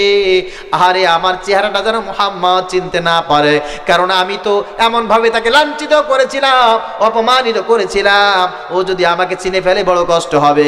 এই কথা বলে মুখের চামড়াগুলো টেনে টেনে ছিঁড়ে ফেলে দিবে, আর আঙ্গুলগুলো গালের ভিতরে দিয়া চিবায়া চিবায়া সব আঙ্গুলগুলো খেয়ে ফেলে দিবে। আর উকবা সেই দিন বলতে থাকবে, ইয়া ওয়াইলাতা লাইতানি লাম আত্তাখিয ফুলানান খলিলা। হায় রে আফসোস, কেমনে অমুক শয়তানকে বাটপারকে আমার খারাপ বন্ধুদেরকে সাথে আমি কেন যে বন্ধুত্ব রাখছিলাম, এই বন্ধুত্ব তাদের সঙ্গে রাখার কারণে আজকে আমি ধরা খেয়ে গেছি। নাউজুবিল্লাহ পড়ে। আমার বাড়ির ভিতরে, আমার ঘরের ভিতরে রাসূল প্রবেশ করেছিল, হযরত আবু বকর, হযরত উমর, হযরত উসমান, হযরত আলী আমার ঘরের ভিতরে প্রবেশ করে গিয়েছিল। আমি তাদের হাতে কালেমা পড়ে মুসলমান হয়ে গিয়েছিলাম। আহারে খারাপ কিছু মানুষ, খারাপ কিছু বন্ধুদের সাথে চলাফেরা করার কারণে আমি ইসলাম থেকে সরে গেছি, আমি ঈমান থেকে দূরে সরে গেছি। হায়রে কেন আমি তাদেরকে বন্ধু বানাইলাম। এই খারাপ মানুষগুলো যদি আমার বন্ধু না হইতো, আজকে তো আমি ঈমানের উপরে অটল থাকতাম। ঠিক কিনা বলেন? এই জন্য প্রিয় ভাইরা আমার, তোমরা যারা আজকে দাপটগিরি দেখাও, আমার ভাই আছে, আমার দাদা আছে, আমার লিডার আছে, আমার অমুক আছে, তোমাক আছে, চক্ষুটা বন্ধ করে দেখো, আফসোস করবা, হাই বলবা, হায় আল্লাহ রে, আমার বাড়ির পাশে মসজিদের ইমাম ছিল, আমার বাড়ির পাশে অমুক আলেম ছিল, কেন যে তার সঙ্গে আমার গভীর সম্পর্কটা হইল না, কেন যে খারাপ মানুষগুলোর সাথে আমি সম্পর্ক করলাম। আমার মতো পুরা কপাল আর নাই। সেই দিন কিয়ামতের ময়দানে আল্লাহ পাকের রাসূল সাল্লাল্লাহু আলাইহি ওয়াসাল্লাম বলবেন, আকালার রাসূল ইয়া রাব্বি ইন্না কওমি ইত্তাখাযু হাযাল কুরআনা মাহজুরা। নবীজি সাল্লাল্লাহু আলাইহি ওয়াসাল্লাম বলবেন, আল্লাহ, এই যে উম্মতকে দেখছো, এই যে তোমার বান্দাকে দেখছো, নামাজ পড়তো, রোজা রাখতো, হজ করতো, যাকাত দিত, কিন্তু আমি আল্লাহ তাআলার পক্ষ থেকে যেই কোরআন জমিনের উপরে রেখে আসছিলাম, এই কোরআনকে তারা মাতরুক করেছে, মাহজুর করেছে। এই কোরআন যেটা বলেছে সেটা শোনে নাই। ফাকজি বাইনি ওয়া বাইনাহু, আল্লাহ তুমি আমার সঙ্গে আর এই উম্মতের সঙ্গে যেই ব্যবহার করেছে, আল্লাহ এটার বিচার করো, ফয়সালা করো। এই বিচার ফয়সালা না করে তুমি এই উম্মতকে জান্নাতে দিতে পারবা না, এই উম্মতকে জাহান্নামে দিতে পারবা না। বলেন দেখি, যেই নবীর সুপারিশ ছাড়া জান্নাতে যাওয়া যাবে না, যেই কোরআনের অনুমোদন ছাড়া জান্নাতে যাওয়া যাবে না, সেই কোরআন, সেই নবী, সেই রাসূল যদি আপনার আমার বিরুদ্ধে দাঁড়িয়ে যায়, আমাদের কপাল ভালো হওয়ার কি আর কোনো সম্ভাবনা আছে নাকি? না, নাই। এই জন্য আমি বলবো, দুনিয়ার মহব্বতে পড়ে, ভালোবাসায় পড়ে, দুনিয়ার চাকচিক্যে পড়ে যাকে তাকে গালি দিও না, আর যাকে তাকে বন্ধু বানায়ও না। হযরত মুসা আলাইহিস সালামের একটা কথা আমি আপনাদেরকে সামান্য একটু রিমাইন্ডার দিয়ে যাই। ভালো মানুষের সাথে সম্পর্ক থাকলে কি অবস্থা হয়, খারাপ মানুষের সাথে সম্পর্ক থাকলে কি অবস্থা হয়। হযরত মুসা আলাইহিস সালাম কারুনের কাছে গেছেন, আহসিন কামা আহসানাল্লাহু ইলাইক ওয়া লা তাবগিল ফাসাদা ফিল আরদ। হযরত মুসা বলছেন, আহসিন, হে কারুন, ইহসান করো, আল্লাহ পাক রব্বুল আলামিন যেমনি ভাবে তোমার উপরে ইহসান করেছে। কিছুদিন আগে তো 10 টাকা না হলে তুমি মায়ের আঁচল ছাড়তা না, 20 টাকা না হলে বাবার পাশ তুমি ছাড়তা না। বাবা 20 টাকা দাও, কলেজে যাব, বাবা 20 টাকা দাও, স্কুলে যাব। 20 টাকার জন্য, 10 টাকার জন্য বাবার কাছে ভিখারির মতো একেবারে ভনভান করে ঘুরতা। আর আজকে তুমি কোটি টাকার মালিক, লাখ টাকার মালিক। আল্লাহ পাক রব্বুল আলামিন তোমার উপরে ইহসান করেছেন, দয়া করেছেন, এর কারণে তুমি গাড়ি করেছো, বাড়ি করেছো, অনেক কিছু করেছো। এই কথা বলে আল্লাহ পাক রব্বুল আলামিনের তরফ থেকে মেসেজ, আল্লাহ পাক যেভাবে তোমাকে সম্পদ দিয়ে তোমার উপরে ইহসান করেছে, এইভাবে সম্পদ আল্লাহর রাস্তায় খরচ করে তুমি ইহসান করো। ওয়ালা তাবগিল ফাসাদা ফিল আরদ, খবরদার জমিনে যারা ফাসাদ করে, আল্লাহ পাকের দুশমন যারা, তাদের মতো হয়ে যেও না। ইন্নাল্লাহা লা ইউহিব্বুল মুফসিদিন, আল্লাহ পাক রব্বুল আলামিন বলেন, যারা ফাসাদ তৈরি করে, যারা আল্লাহর রাস্তায় খরচ করে না, দান করে না, আল্লাহ পাক রব্বুল আলামিন এই মানুষগুলোকে পছন্দ করেন না। এবার ফেরাউন কারণ জবাব দিচ্ছে, কিরে قال إنما أوتيته على علم عندي أولم يعلم أن الله قد أهلك من قبله من القرون من هو أشد منه قوة وأكثر جمعا ولا يسأل عن ذنوبهم المجرمون এবার কারণ জবাব দিচ্ছে কি রে টাকা কি তোর আল্লাহ আমাকে দিয়েছে জ্ঞান কি তোর আল্লাহ আমাকে দিয়েছে নাকি আমি নিজে কষ্ট করে সকাল থেকে সন্ধ্যা পর্যন্ত কাজ করেছি ব্যবসা করেছি জমিনে ফসল বপন করেছি রোপণ করেছি তারপরে আমার ফসল হয়েছে আমি যদি ব্যবসা না করতাম তোর আল্লাহ কেমনে দিত আরে আমি যদি চাকরি না করতাম তোর আল্লাহ আমাকে কেমনে দিত তোর আল্লাহ আমারে কিছু দেয় নাই যা কিছু অর্জন করেছি সব কিছু আমার শক্তির কারণে সব কিছু আমার মেধার কারণে সব কিছু আমার ব্যবসার কারণে চাকরির কারণে খবরদার খবরদার আল্লাহর দোহাই আমাকে দিবি না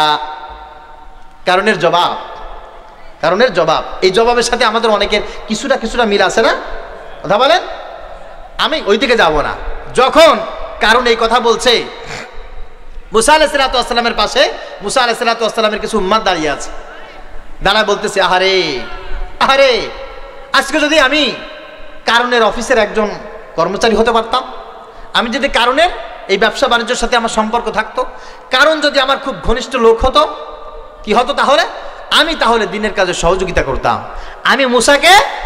আমি সহযোগিতা করতাম আমি মুসাকে ভালোবাসতাম আমি আমার টাকা পয়সা যা কিছু এখান থেকে কালেক্ট করে আমি দিনের রাস্তায় ব্যয় করতাম সবাই কপালে আফসোস করতেছে فخرج على قومه في زينته قال الذين يريدون الحياة الدنيا يا ليت لنا مثل ما أوتي قارون তারা বলতেছে আরে আমার সম্পর্ক যদি কারণের সাথে হতো অথবা আমি যদি কারণের মতো হতাম আমার কত ভাগ্য ভালো হতো এই দুনিয়ায় আমি কত ভালো ভালো কাজ করতে পারতাম আরে আমার কপাল খারাপ যে আমি কারণের সাথে আমার কোনো সম্পর্ক নাই এই জন্য আমার বড় আফসোস আমি কারণের অফিসের চাকর হইতে পারলাম না কারণের ভাই হতে পারলাম না কারণের সন্তান হতে পারলাম না এই কারণে আজকে আফসোস করতেছে ঠিক কিনা বলেন কিছুদিন আগে আমাদের এই ফকিরহাট দক্ষিণবঙ্গে কিছু চেলাবেলা ছিল মায়ের ঠিক নাই বাবার ঠিক নাই লেখাপড়া ঠিক নাই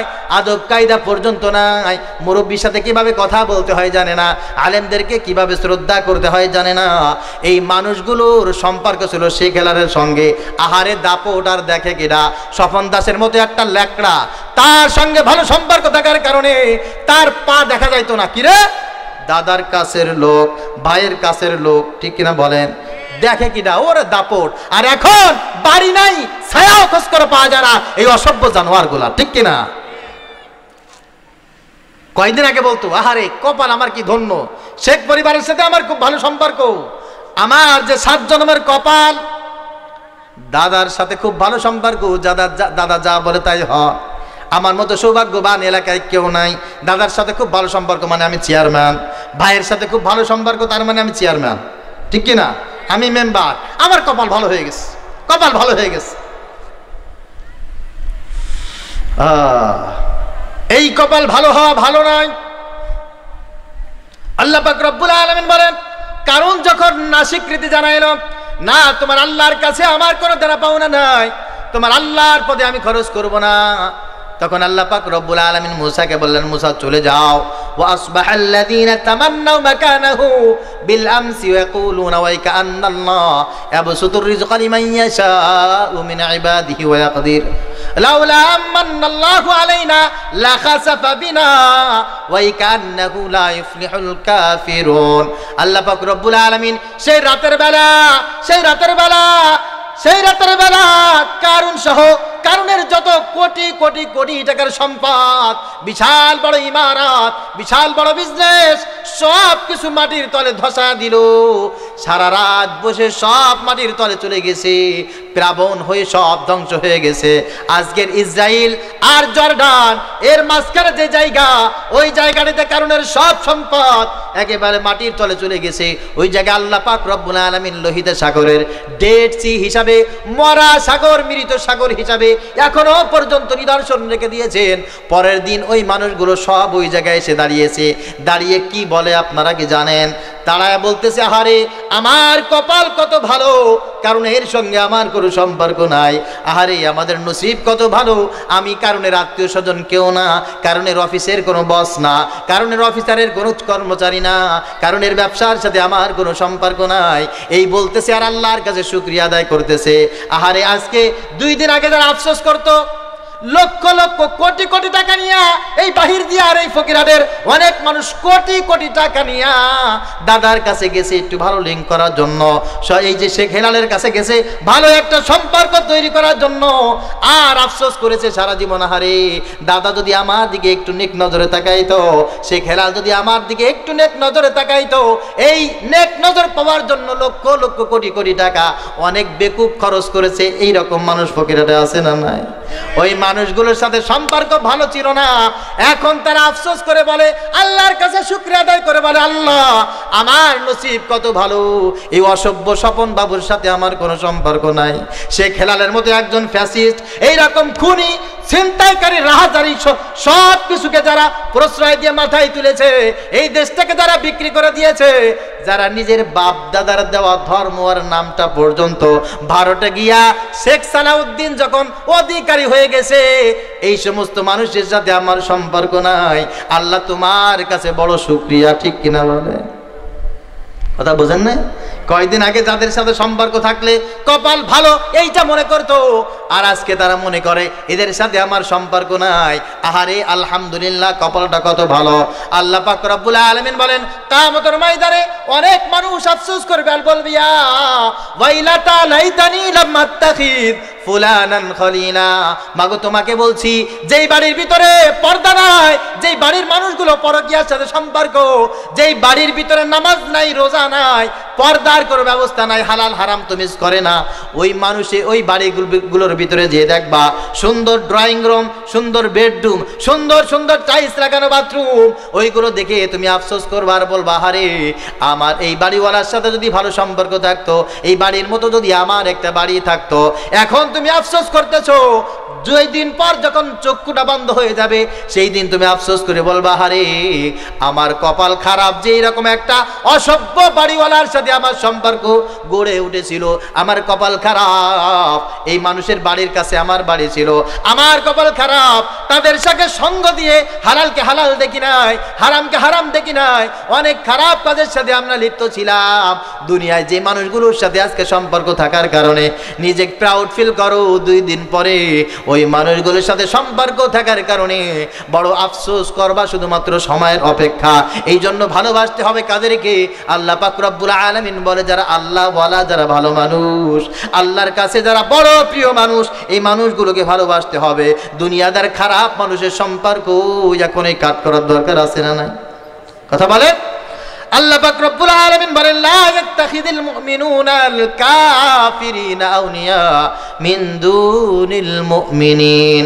হে ঈমানদার, তোমাদেরকে বলছি, নামাজ যত পড়ো না কেন, জিকির যত করো না কেন, তেলাওয়াত যত বেশি করো না কেন, খবরদার এই দুনিয়ায় ঈমানদার ছাড়া খারাপ কোনো মানুষকে, কাফের মুশরিক বেদুইন যারা আছে, এদেরকে যেন বন্ধু হিসাবে মেনে কলিজার ভিতরে যেন তাদের জায়গাটা তুমি দিও না।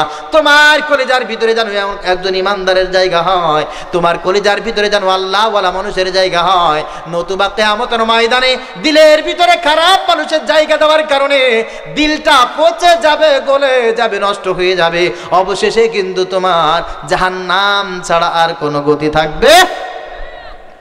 আল্লাহ পাক রব্বুল আলামিন বলেন, আল্লাহিল্লাহু ইয়াউমাইযিন বা'দুহুম লিবা'দিন আদুউন ইল্লাল মুত্তাকিন। কিয়ামতের ময়দানে এই দুনিয়ায় যাদের সাথে যাদের সম্পর্ক আছে, এমন কোনো মানুষ পাওয়া যাবে না যার 1-2জন ভালো বন্ধু নাই, ঠিক কিনা বলেন? দুনিয়ায় যত মানুষ আছে সব মানুষের বন্ধু আছে। আল্লাহিল্লাহু ইয়াউমাইযিন বা'দুহুম লিবা'দ।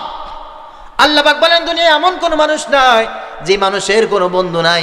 প্রত্যেকে মনের কথাগুলো তার বন্ধুকেই বলে, বন্ধুর জন্য সব কিছু করতে রাজি হয়, বন্ধুর জন্য কষ্ট করে, বন্ধুর জন্য ত্যাগ করে। আহারে কত খারাপ কাজ আর ভালো কাজ সব মিলে বন্ধুর সাথে শেয়ার করে। আল্লাহ তাআলা বলছেন, প্রত্যেকটা বন্ধু কিয়ামতের ময়দানে আদুউন, তার সবচাইতে বড় শত্রুতে রূপান্তরিত হবে, সবচাইতে বড় শত্রু হবে। আজকে যাদেরকে বন্ধু বলছো, আল্লাহ পাক রব্বুল আলামিনের কথা, এই ব্যক্তিটা হবে কিয়ামতের ময়দানে তোমার সবচাইতে বড় শত্রু। বলে কারণটা কি? কারণটা হচ্ছে বন্ধু অতক্ষণ পর্যন্ত ভালো থাকে যতক্ষণ পর্যন্ত তার বন্ধু ভালো থাকে। বন্ধু যখন খারাপ হয়ে যায় তখন লোকটা কিন্তু অবশেষ খারাপ হয়ে যায়। যতক্ষণ পর্যন্ত ভালো বন্ধু মানুষ সম্পর্ক ঠিক থাকে, ভালো বন্ধুর সাথে সম্পর্ক ঠিক থাকার কারণে মানুষটা ভালো থাকে, খারাপ মানুষের সাথে বন্ধুত্ব হওয়ার কারণে মানুষ খারাপ হয়ে যায়।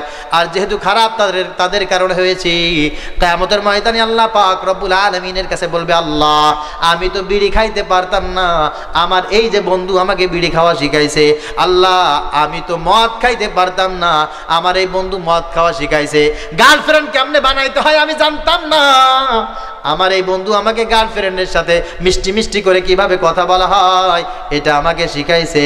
আল্লাহ আমি তো বয়ফ্রেন্ডকে দেখলে, পরপুরুষকে দেখলে থরথর করে কাঁপতাম, আমার এই বান্ধবী আমাকে শিখাইছে কিভাবে বন্ধুদের সাথে কথা বলতে হয়, বয়ফ্রেন্ডকে কিভাবে পটাইতে হয়, হাতের ভিতরে আয়না ভাও করতে হয়, এই বান্ধবী আমাকে শিখাইছে।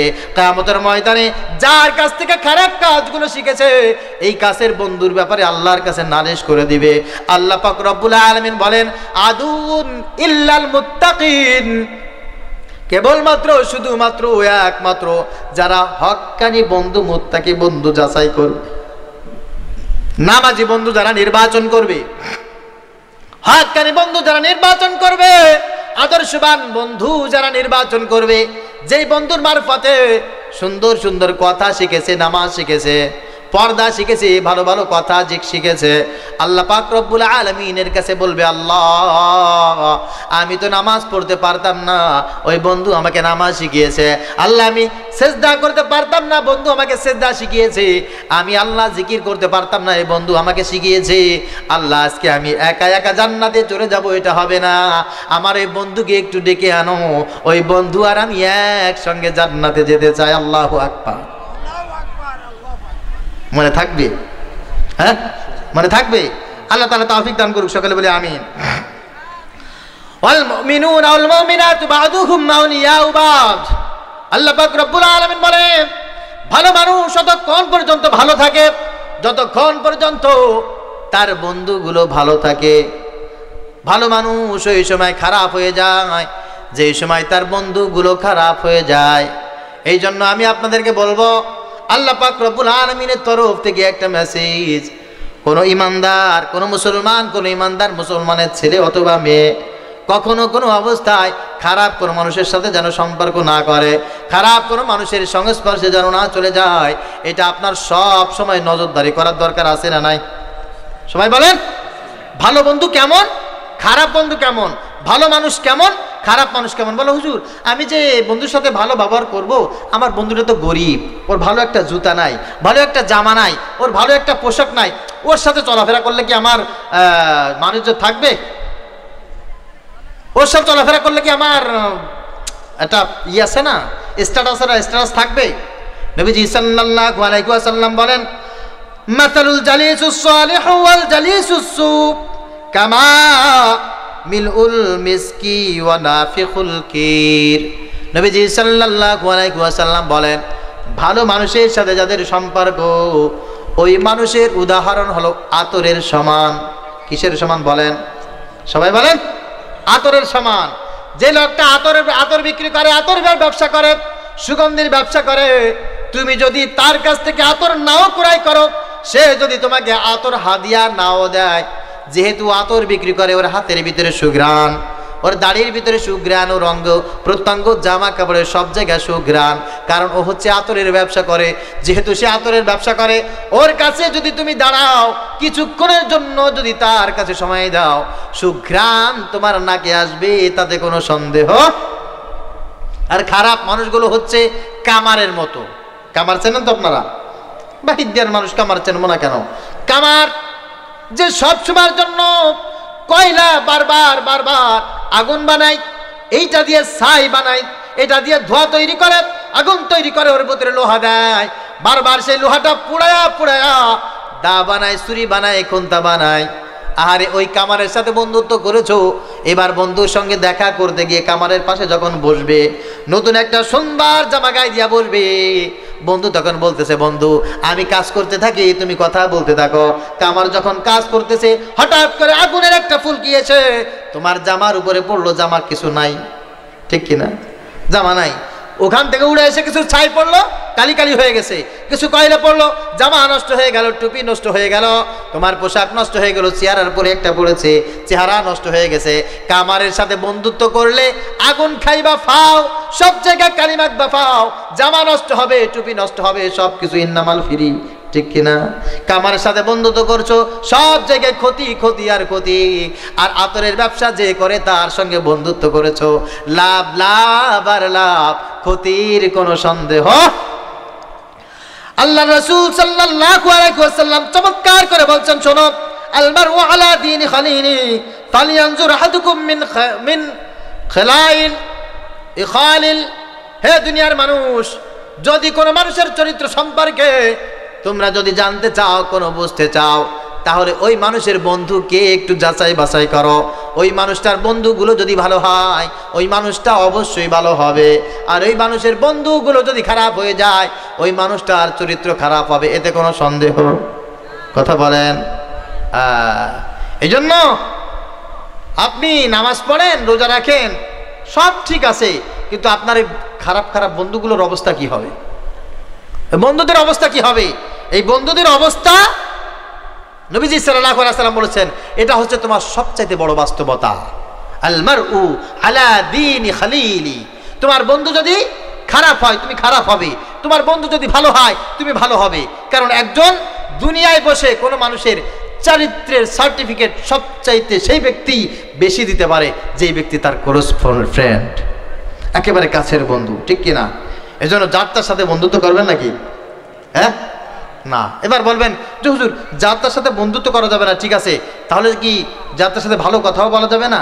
যার তার সাথে কি এক জায়গায় বসে চাও খাওয়া যাবে না? না, বিষয়টা এরকম না।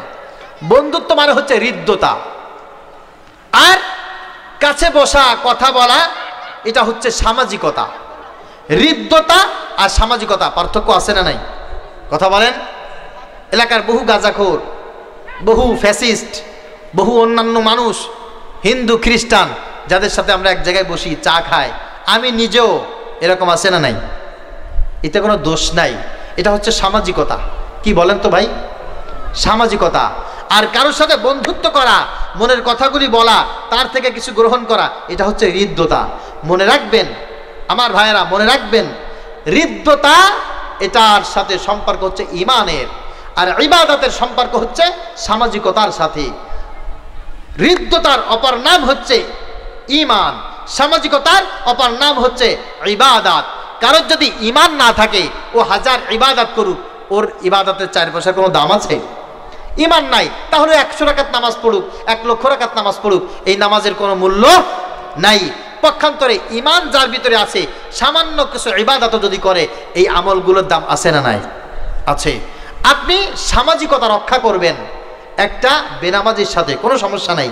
আপনি সামাজিকতা রক্ষা করবেন একটা ফাসিকের সাথে, একটা জালেমের সাথে, একটা কাফেরের সাথে, একটা মুশরিকের সাথে, হিন্দুর ভাইয়ের সাথে, খ্রিস্টান ভাইয়ের সাথে, বেঈমান যারা আছে তাদের সাথে আপনি সামাজিকতা রক্ষা করে চলবেন। সামাজিকতা এমন কি একটা বিড়ালের সাথে, একটা কুকুরের সাথে, একটা শূকরের সাথে, একটা পিপিলিকার সাথে পর্যন্ত আপনি সামাজিকতা রক্ষা করে চলবেন। কিন্তু হৃদ্যতা, ইমানদার ছাড়া, আল্লাহ ওয়ালা ছাড়া কারোর সাথে হৃদ্যতা করা যাবে না। আর একটু কঠিন, মানে একটু কঠিন হয়ে গেছে, একটু সহজ করে বলি। নবীজি সাল্লাল্লাহু আলাইহি সাল্লাম বলছেন, বুখারী এবং মুসলিম শরীফের হাদিস, বনী ইসরায়েলের যুগে একজন নষ্টা মহিলা ছিল। সারা জীবন পতিতালয়ে গিয়ে অবৈধ খারাপ কাজ করা ছিল যার পেশা, যার নেশা। এই মহিলা খারাপ কাজ করে একদিন রাস্তা দিয়ে বাড়ির দিকে ফিরছে, হঠাৎ করে দেখে একটা কুকুর পানির পিপাসায় জিহ্বা বের হয়ে গেছে, জীবন চলে যায় চলে যায়, একেবারে শেষ পর্যায়ে এমন একটা অবস্থা। মহিলা চিন্তা করছে, আরে এই কুকুরটা পানির তৃষ্ণায় মারা যাবে না। মহিলা খুব কষ্ট পেয়েছে। শুধুমাত্র কুকুরটাকে বাঁচানোর জন্য এই মহিলা পায়ের মোজা খুলে কুয়ার ভিতরে গিয়ে মোজা ভিজিয়ে সেই কুকুরের গায়ের সামনে মোজা চিপড়ে তার গালের ভিতরে পানি দিয়েছে। কুকুর পানির পিপাসা নিবারণ হয়ে গেলে সুস্থ হয়ে গেছে, কুকুরটা উঠে দাঁড়িয়েছে। আল্লাহ পাক রব্বুল আলামিন একটা কুকুরের সাথে সামাজিকতার কারণে, ভালোবাসা বহিঃপ্রকাশ দেখানোর কারণে ওই নষ্টা মহিলাকে আল্লাহ পাক রব্বুল আলামিন ইমানদার হিসেবে কবুল করে তাকে মাফ করে দিয়েছে। তো কুকুরের সাথে হৃদ্যতা দেখায়া পানি পান করায়া একজন খারাপ মহিলাকে আল্লাহ পাক রব্বুল আলামিন মাফ করে দিয়েছেন। এখন কোন মানুষ যদি এই কুকুরকে ভালোবেসে ঘরের ভিতরে এনে স্থান দেয়, ঠাঁই দেয়, ওই ঘরের ভিতরে নামাজ পড়লে নামাজ হবে না। লা তাদখুলুল মালাইকাতু বাইতান ফীহি কালবুন ওয়ালা তাসাবির। নবীজি সাল্লাল্লাহু আলাইহি ওয়াসাল্লাম বলেন, মুহাব্বত আর ভালোবাসা কুকুরের প্রতি যদি থাকে, আর কোন মানুষ যদি ওই কুকুরকে ঘরের ভিতরে রাখে, আল্লাহ পাক রব্বুল আলামিনের রহমতের ফেরেশতাগুলো ওই ঘরের ভিতরে কিন্তু প্রবেশ করে না। আপনি কুকুরকে হৃদ্যতা দেখাবেন না, কুকুরের সাথে সামাজিকতা করবেন। কুকুরের যদি ক্ষুধা লাগে তাকে খাবার দিতে পারবেন, কুকুর যদি না খেয়ে মারা যায় তাকে সেবা শুশ্রূষা করতে পারবেন। হ্যাঁ, এটা ইবাদত, যেহেতু আল্লাহর মাখলুক। কিন্তু কুকুরকে ভালোবেসে কোলে নিয়ে ঘরের ভিতরে রাইখায়া এক বিছানায় ঘুমানো যাবে না, এটা হারাম। যেই ঘরের ভিতরে কুকুর থাকে সেই ঘরের ভিতরে কিন্তু আল্লাহর রহমতের ফেরেশতা থাকে না। এই সমাজে যারা খারাপ মানুষ আছে তাদের সঙ্গে আপনি হৃদ্যতা দেখাবেন না, তাদের সাথে শুধুমাত্র সামাজিকতা করবেন। কি করবেন? সামাজিকতা করবেন। নবীজি সাল্লাল্লাহু আলাইহি ওয়াসাল্লাম বসে আছেন, একজন মানুষ সালাম দিয়েছে, আসসালামু আলাইকা। কি বলেছে? আসসালামু আলাইক। নবীজি সাল্লাল্লাহু আলাইহি ওয়াসাল্লাম সঙ্গে সঙ্গে জবাব দিয়েছেন, ওয়া আলাইক। আয়েশা সিদ্দিকা রাদিয়াল্লাহু তাআলা আনহা পাশে বসে আছেন, বলছে, ইয়া রাসূলুল্লাহ, ইয়া হাবিবাল্লাহ, আল্লাহর এই গোলাম আপনাকে কি বলেছে, আপনি কি শুনতে পান নাই? নবীজি বললেন, হ্যাঁ আমি শুনতে পেয়েছি। সে আমাকে বলেছে আসসালামু আলাইক, মানে নবী তোমার যেন মৃত্যু হয়। নাউজুবিল্লাহ পড়েন। নবীজি সাল্লাল্লাহু আলাইহি ওয়াসাল্লাম বলেছেন, আমাকে যখন কথাটি বলেছে আমিও তার সাথে সামাজিকতা রক্ষা করে মুখ গোমরা করি নাই, আর একদিকে ফিরে যাই নাই। আমি শুধু বলেছি ওয়া আলাইক, তার মানে তুমি যা আমাকে দিয়েছো আমি সেইটা তোমাকে ফেরত দিয়ে দিলাম। তুমি যেটা আমার জন্য কামনা করেছো আমি তোমার জন্য কামনা করে দিলাম। নবীজি বললেন, কোন মানুষকে খারাপ গালি দেওয়া, খারাপ কথা বলা এটা আমার অভ্যাস নাই। এই জন্য একজন ইহুদি, নাসারা, খ্রিস্টান, পৃথিবীতে বেঈমান হোক যেই হোক, সব মানুষের সঙ্গে আমি খারাপ ব্যবহার করি, সব মানুষের সঙ্গে আমি ভালো ব্যবহার করি, কারোর সঙ্গে খারাপ ব্যবহার করি না। এই জন্য আয়েশা সিদ্দিকা রাদিয়াল্লাহু তাআলা আনহা বলেন, আমার রাসূলের অনেক শত্রু ছিল, আমার রাসূলের অনেক দুশমন ছিল। সব মানুষ নবীজির সঙ্গে আসতো, তাদের সঙ্গে কথা বলতো, এক জায়গায় বসতো।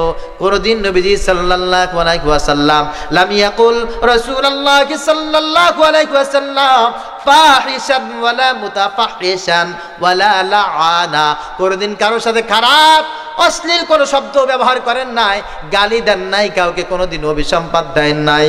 নবীজি সাল্লাল্লাহু আলাইহি ওয়াসাল্লামের চরিত্র ছিল ওয়ালাকিন্নাল্লাহা ইন্নামা কানা ইয়াতাবাসসাম।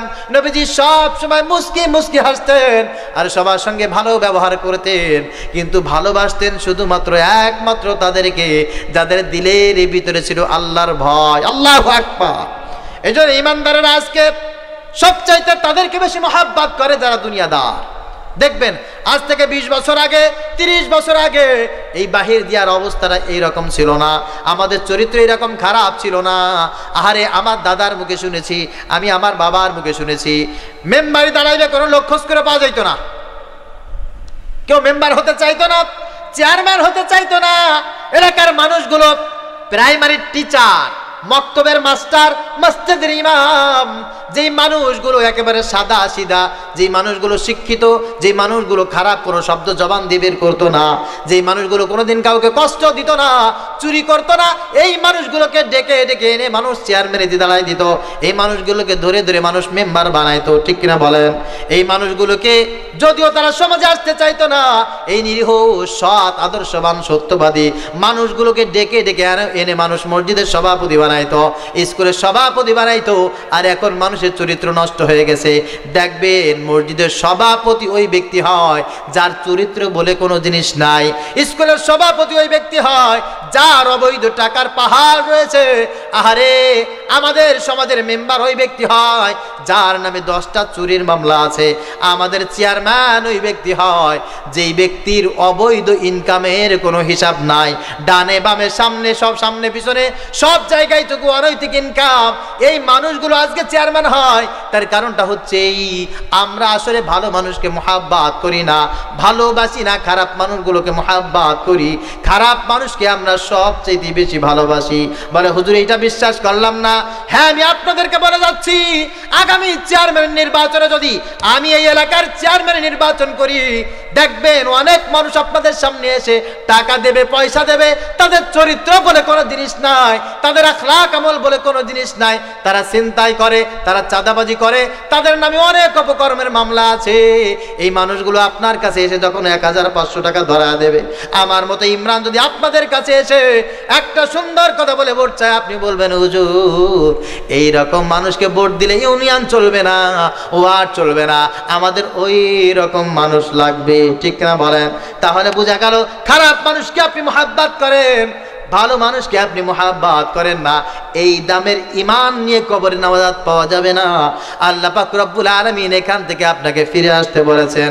আপনি একটা নিয়াত করবেন, জীবনে যদি মেম্বারের নির্বাচনে একটা পাই, চেয়ারম্যানের নির্বাচন যদি একটা পায়, জাতীয় নির্বাচন যদি একটা পেয়ে যায়, আর ওই জায়গায় যদি দাড়িওয়ালা নামাজি কোনো আল্লাহওয়ালা প্রার্থী পেয়ে যায়, আমি তাকেই ভোট দেব। ওই লোকটা যদি ভিখারি হয় কোনো আপত্তি নাই, ওই লোকটা যদি ভ্যান চালায় খায় আমার কোনো আপত্তি নাই। এলাকার চেয়ারম্যান যদি এমন একজন প্রার্থী হয় যে ব্যক্তির চরিত্রের ভিতরে লোভ নাই, অহংকার নাই, হিংসা নাই, জীবনে কোনো দিন কারোর সাথে পরকিয়া করে না, চাঁদাবাজি করে না, জোর জুলুম করে না, সব মানুষের সঙ্গে ভালো ব্যবহার করে, নামাজ পড়ে, রোজা রাখে, হজ করে, যাকাত দেয়, জিকির করে, তেলাওয়াত করে, এমন একটা ভালো মানুষ যদি আমরা চেয়ারম্যানের নির্বাচিত একজন প্রার্থী হিসাবে পেয়ে যাই, তাকে মোহাব্বত করে ভালোবেসে ভোটটা দেব, ওই মানুষটার ওই একটা ভোট হয়ে যেতে পারে কিয়ামতের ময়দানে জান্নাতে যাওয়ার উত্তম কারণ। ঠিক কিনা বলে? এই জন্য যারা স্বপন বাবুকে ভোট দিয়েছিলেন, যারা রেজাউল ফকিরকে ভোট দিয়েছিলেন, আল্লাহর কসম দিয়ে বলছি এরা যত টাকা চুরি করেছে, যত সম্পদ লুণ্ঠন করেছে, সব সম্পদ লুণ্ঠন চুরির সমান গোনা আপনার আমলনামায় আছে। বলে হুজুর এদের বিরুদ্ধে আপনি কথা বলেন, কেন বলবো না? কেন বলবো না বলেন? এখানে মসজিদ আছে না? এই মসজিদের ইমাম সাহেব যদি 10,000 টাকা চুরি করে মসজিদের ফান্ড থেকে, পরের দিন ইমাম সাহেবের পিছনে কে কে নামাজ পড়বেন? হাত তোলেন। আচ্ছা, মসজিদের সভাপতি, বোঝে নাই মসজিদের সভাপতি মসজিদের 20,000 টাকা চুরি করছে মসজিদের ফান্ড থেকে, চুরি করে খায়া ফেলাইছে। এখন আপনারা জেনে গেছেন যে মসজিদের সভাপতি 20,000 টাকা চুরি করছে। পরের দিন এই সভাপতির মসজিদের ইমাম সাহেবের ওই জায়গায় বসে কথা বলতে কে কে দেবেন? হ্যাঁ, ইমাম সাহেব 10,000 টাকা চুরি করছে, ইমাম সাহেবের চাকরি নাই, শুধু চাকরি তো নাই, জুতার বাড়ি ফ্রি। ঠিক কিনা? সভাপতি সাহেব মসজিদের 20,000 টাকা চুরি করেছে, এই জন্য সভাপতির মসজিদে আর দাঁড়া কোনদিন বক্তব্য দিতে দিবেন না, মসজিদে উঠে আর কথা বলবে এটা আপনার করতে দিবেন না। ঠিক কিনা? আপনাদের যে নেত্রী 28 লক্ষ কোটি টাকা চুরি করে, আমাদের টাকা, বাংলাদেশের জনগণের টাকা চুরি করে নিয়ে চলে গেল, একে নেত্রী বলে পরিচয় দেবেন, এর দোসরদেরকে আবার মেম্বার বানাবেন, চেয়ারম্যান বানাবেন, তাদেরকে ইমাম বানাবেন। আপনার চরিত্র এত ছোট হলো কেন? আপনি মুসলমানের জন্ম বিশ্বাস হয় না, বিশ্বাস হয় না। 28 লক্ষ টাকা চুরি করে কয়বার হজ করলে এই চোরের দায় মাফ হবে আমাকে বলতে হবে? কয়বার হজ করলে, কয়বার মাথায় পট্টি বাঁধলে, কয়বার তাসবিহ দ্বারা গুনে গুনে শেষ করলে জনগণের 28 লক্ষ কোটি টাকা চুরি করার পাপ মোচন হবে? এই জনগণ আপনাদের কাছে জানতে চায়। এটা যেমন অসম্ভব, ইমানদার হিসাবে, মুসলমান হিসাবে এই সমস্ত চোর, বাটপার, লুচ্চা, বদমাশ, এই ফ্যাসিস্ট, এদের সাথে সম্পর্ক রাখা যেমন ইমানের কারণে বৈধ হয় না, ঠিক তদ্রূপ নব্য কিছু জালেম ফ্যাসিস্ট এই বাংলার জমিনে মাথা চাড়া দিয়ে উঠতে চায়, আছে না? না,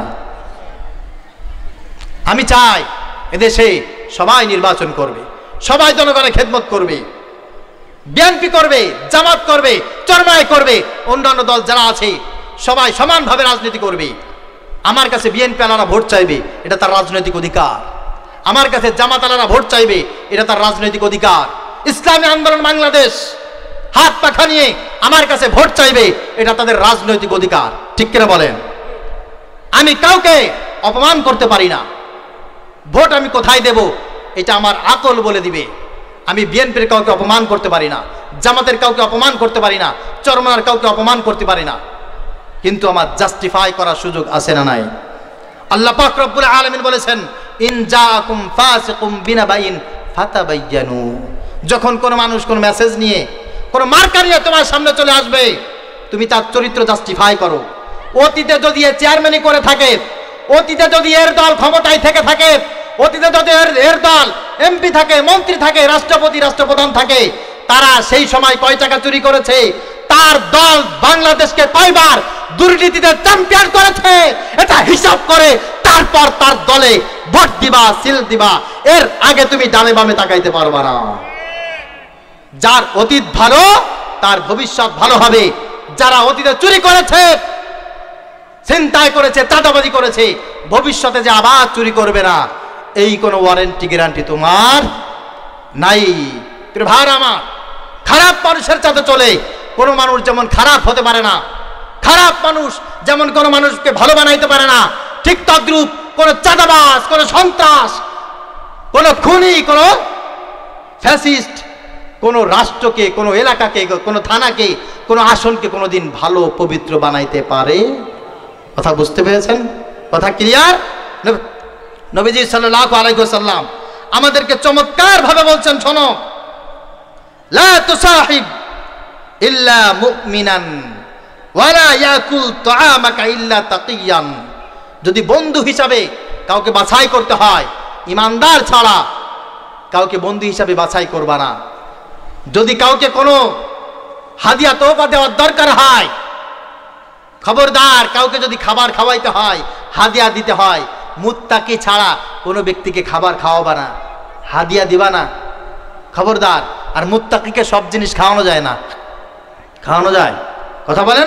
মসজিদের ইমাম সাহেবকে আপনি বলতে পারবেন, হুজুর চলেন একটু দোকান থেকে ঘুরে আসি, তো মসজিদের ইমাম সাহেব আপনার সাথে দোকানে গেল, যাওয়ার পরে আপনি তো ব্যঞ্জন খান, সুন্দর করে আপনি বলেন, হুজুর আপনি ইমাম সাহেব, আপনার গোপাল বিড়ি কেমনে দেই, আপনার একটা সম্মান আছে না, হুজুর একটা ব্যঞ্জন নেন, বলতে পারবেন? কথা বলেন না।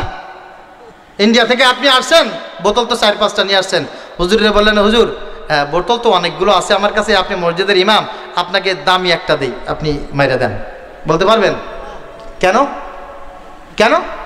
কারণটা হচ্ছে হক্কানি আলেম যারা, ভালো মানুষ যারা, তাদেরকে খারাপ হাদিয়া দেওয়া যায় না।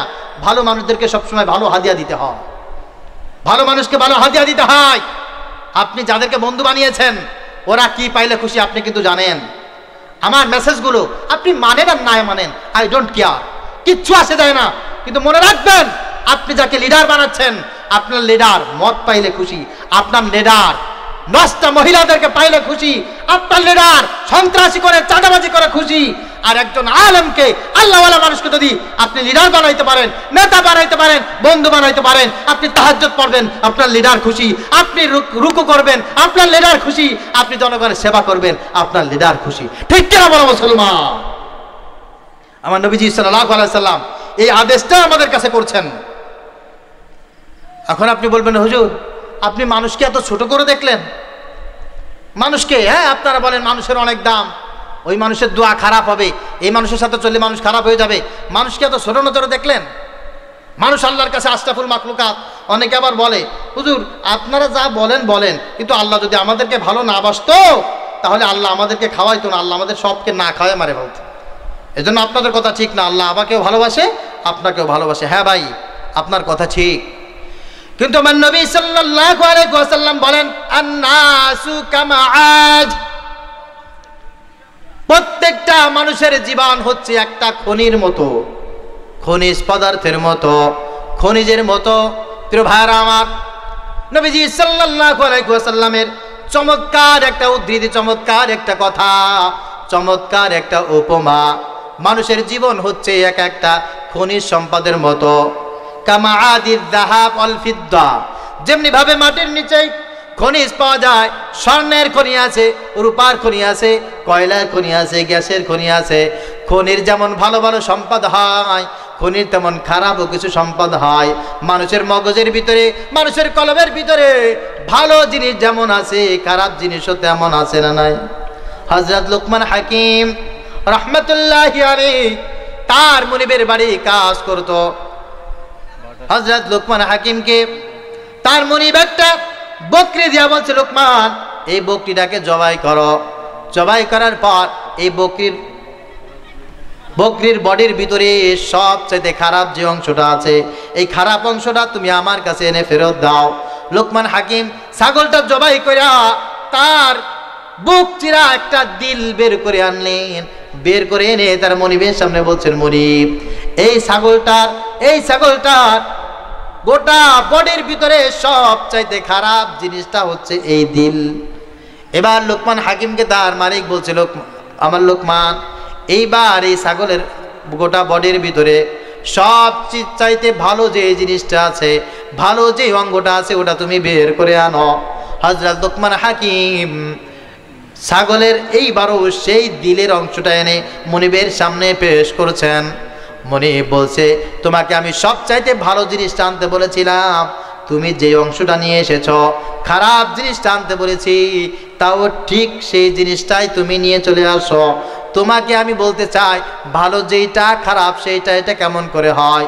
লুকমান হাকিম বলে, আমার প্রিয় মনিব আপনাকে আমি বলি, সব মানুষ পৃথিবীতে এক, সব মানুষের দুটো চোখ থাকে, দুটো হাত থাকে, মানুষ সমানভাবে কথা বলে, কিন্তু মানুষের দিলের ভিতরে যার সৎ এবং সততা থাকে ওই মানুষের চাইতে ভালো মানুষ জমিনের পরে একটাও হয় না।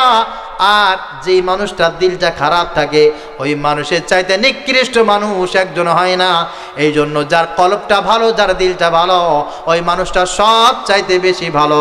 যার কলবটা খারাপ, দিলটা খারাপ, ওই মানুষটা সব চাইতে বেশি খারাপ।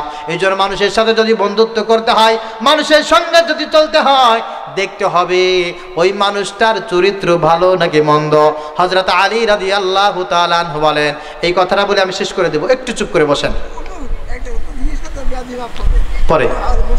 ফালা তাসহাবান্না ইল্লা তাকিয়ান মুহাদ্দিবান আফিফান মুনজিদান লিল মাওয়াইদ। হযরত আলী রাদিয়াল্লাহু তাআলা বলছেন, শোনো, এই দুনিয়ার কোন মানুষ বন্ধু ছাড়া বাঁচতে পারে না। আর যদি তোমাদের কাউকে বন্ধু বানাইতে হয়, কারোর সাথে যদি রাজনীতি করতে হয়, কারোর সাথে যদি ব্যবসা করতে হয়, কারোর সঙ্গে যদি ছেলে বিয়ে দাও, কারোর সঙ্গে যদি মেয়ে বিবাহ দাও, কোনো প্রতিষ্ঠানে যদি তোমার সন্তানকে তুমি নিয়ে যাও, কোনো মানুষকে যদি দাওয়াত করে তুমি খাওয়াও, কোনো মানুষের সঙ্গে যদি সম্পর্ক রাখতে চাও, চারটে গুণ যেই মানুষের ভিতরে থাকবে ওই মানুষের সঙ্গে তুমি চলাফেরা করবে, ওই মানুষের সঙ্গে সুন্দরভাবে মুআমালা মুআশারা করবে।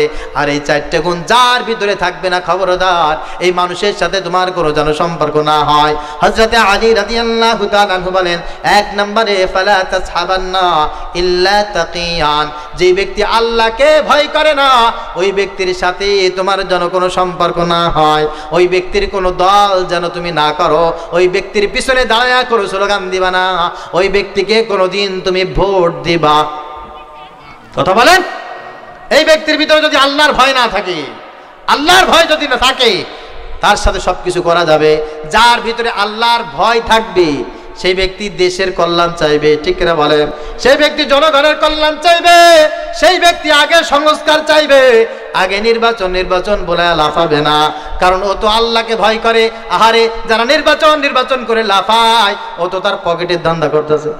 কিসের ধান্দা করতেছে বলেন তো? পকেটের ধান্দা কে করে? যে আল্লাহকে ভয় করে সে পকেটের ধান্দা করে। কথা বলেন না কেন? না, পৃথিবীর সবকিছু একদিকে চলে গেল, এটা অবিশ্বাস করা করো সুযোগ নাই।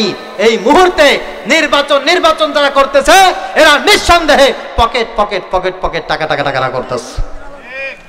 এখন যারা চাঁদাবাজি করতেছে বিভিন্ন জায়গায়, আমার কাছে রিপোর্ট আছে, এই বাহির দিয়ায় আমার কাছে রিপোর্ট আছে। আল্লাহ যদি আমাকে হাতে বাঁচিয়ে রাখে, আগামী নির্বাচনের সময় এই চাঁদাবাজ যারা আছে আমার ভাই বেরাদার যারা আছে, বন্ধু বান্ধব যারা আছে, আল্লাহর কসম দিয়ে বলি, নাম সহ, ছবি সহ, বাবার নাম সহ, পদ পদবী সহ আমি প্রত্যেকটি ওয়ার্ডে ওয়ার্ডে মানুষের দাঁড়ে দাঁড়ে টাঙিয়ে দেব, এই ব্যক্তি অমুকের কাছ থেকে এই কয় টাকা চাঁদা আদায় করেছে। আমাদের কাছে রিপোর্ট আছে, কিছু বলছি না, সম্প্রীতি নষ্ট করতে চাই না, তাই সম্প্রীতি নষ্ট করতে চাচ্ছি না, তাই তোমাদেরকে বলছি খবরদার, রাজনীতি করে খাবার ধান্দা করো না, কর্ম করে খাবার ধান্দা করো, ব্যবসা করো, চাকরি করো, জুতা পালিশ করো, চায়ের দোকানদারি করো, পানের দোকানদারি করো, খবরদার চাঁদাবাজি এই বাহির দেয় ফকিরাতে করতে আসবো না। যারা চাঁদাবাজি করতে আসছে বাহির দেয় ফকিরা হাত, জনতার পাড়া খেয়ে মরে গেছে, পাড়া খেয়ে মরে গেছে। তোমাদের অবস্থা যেন এরকম না হয়, আমরা তোমাদের কল্যাণকামী। নেতা হওয়ার চেষ্টা করো না, নেতা হওয়ার চেষ্টা করো না, এলাকার সুসন্তান হওয়ার চেষ্টা করো, আমরা তোমাদেরকে মাথায় তুলে নাচবো। এলাকার সুকৃতি সন্তান হও, এলাকার আদর্শবান সন্তান হও, সুনাগরিক হও, এলাকার মানুষকে ভালোবাসো। ডক্টর মোহাম্মদ ইউনূস কোথায় ছিল?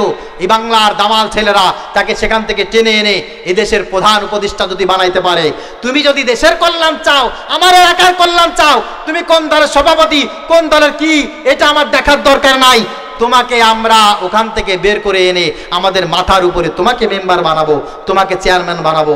আগামীতে কোনো চাঁদাবাজ, সন্ত্রাস, অমুক দলের সাধারণ সম্পাদক, অমুক দলের সভাপতি নিকুচ করি, এমন সভাপতি সেক্রেটারি আমরা লাঠি মেরে বাংলাদেশ থেকে তাড়াইতে পেরেছি, তোমাকে মেম্বার চেয়ারম্যান থেকে তাড়াইতে আমাদের দূর হবে না, বেশি কষ্ট হবে না। এই জন্য খবরদার, আমি বলতে চাই, যারা দেশকে ভালোবাসবে তারা আল্লাহকে মহব্বত করেই ভালোবাসবে।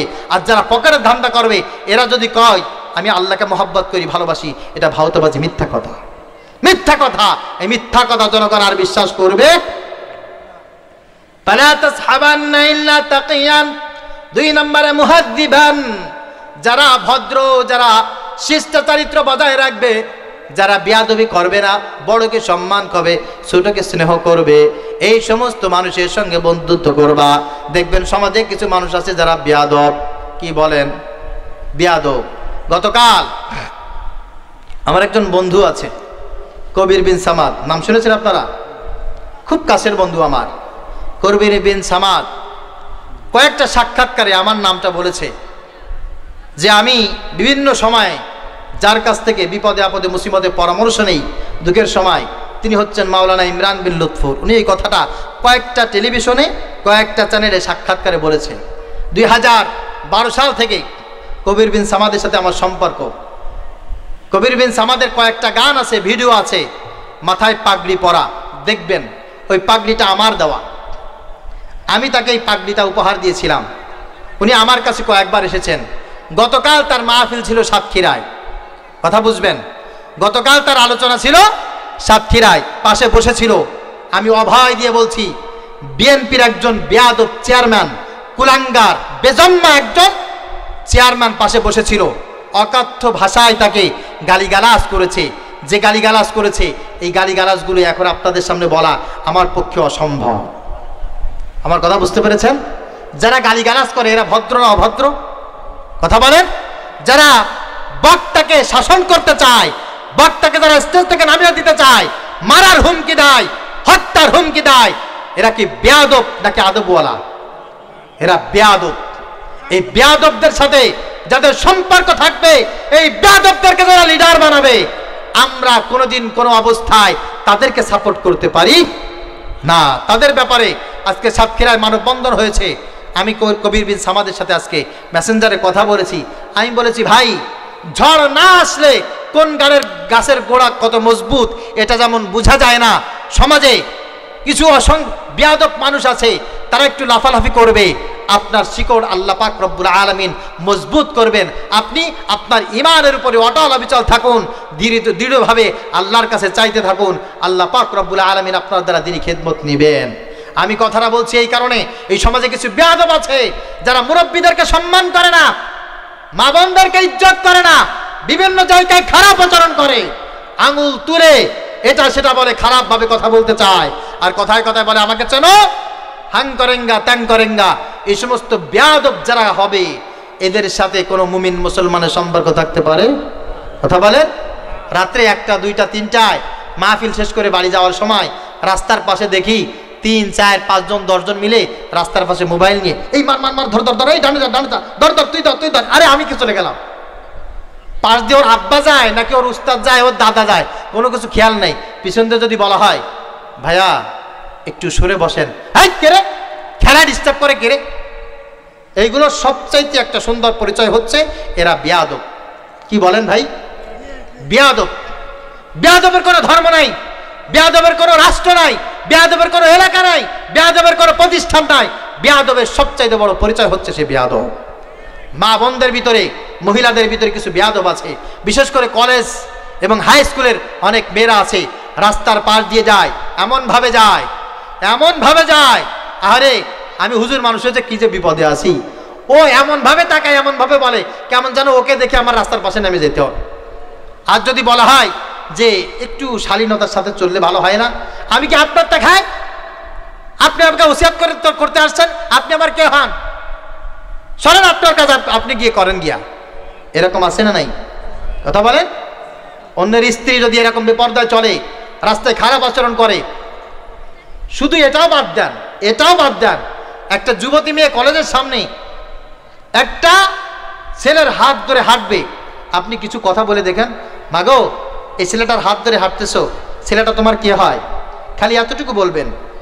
ছেলেটা বলবে কি আঙ্কেল দাড়ি টুপি হয়ে গেছে, আপনার মুখে তো কোনো আদব কায়দা নাই, কাকে কি বলতে হয় না বলতে হয়, একে হয় আমার, আপনাকে বুঝাইতে হবে, বেয়াদব মুরব্বি কোথাকার। বলবে কি বলবে না? মেয়েদের আচরণ এরকম হয়েছে কি হয় নাই? কথা বলেন। আপনার ভাতিজি হয়, আপনার ভাগ্নি হয়, আপনার পাশের বাড়ি হয়, আপনার চাচাতো খালাতো বোন হয়, ওর বাসায় একটা বেপরদা একটা পুরুষ আসুক বেড়াইতে, আপনি যদি জিজ্ঞাসা করতে যান কিরে আমেনা এই ছেলেটা কে রে, আমি তো চিনি না, তোর বাসায় কি আসলো? চাচা আপনি এটা কি বলেন? আমার বাসায় মেহমান আসছে, আমার বয়ফ্রেন্ড, আপনি তার সামনে আমাকে ভাবে বলতে পারেন না, একটা প্রেস্টিজ আছে না আমার? বলবে কি বলবে না? স্পষ্ট এদের একটা পরিচয় হচ্ছে বেয়াদব। এই বেয়াদবদের সাথে কোনো সম্পর্ক নাই। আছে আছে আফিফান। 3 নম্বরে নবীজি সাল্লাল্লাহু আলাইহি ওয়াসাল্লাম বলেন এমন কিছু মানুষ আছে যারা দয়ালু, যারা সব সময় মানুষকে দয়া করে। দয়ালু মানুষ ছাড়া কারোর সাথে বন্ধুত্ব করা যাবে না। দয়ালু মানুষ দেখে দেখে তুমি বন্ধুত্ব করবে। মনে রাখবে যাদের দিলের ভিতরে দয়া আছে এরা তোমার প্রতি দয়া করবে, এরা ইসলামের প্রতি দয়া করবে, ইমানের প্রতি দয়া করবে।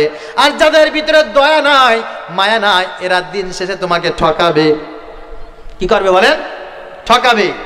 অনেক সময় প্রেম করে, বিয়া করে, বিয়া দেয়, প্রেমে সহযোগিতা করে, চেহারা ভালো থাকার কারণে, টাকা পয়সা থাকার কারণে, পথ থাকার কারণে, পরিচিত হওয়ার কারণে আহারে প্রেম করে। প্রেম করে শেখা দিয়া 2 দিন পর যখন মেয়েটা বলে আমি তোমাকে ছাড়া বাঁচবো না, ছেলেটা যখন বলে আমার তোমাকে ছাড়া বেঁচে থাকা সম্ভব নয়, তখন মেয়েটা ছেলেটাকে হত্যা করে আর ছেলেটাও মেয়েকে হত্যা করে। কেন? তাদের ভিতরে দয়া মায়া বলতে কিছু নাই।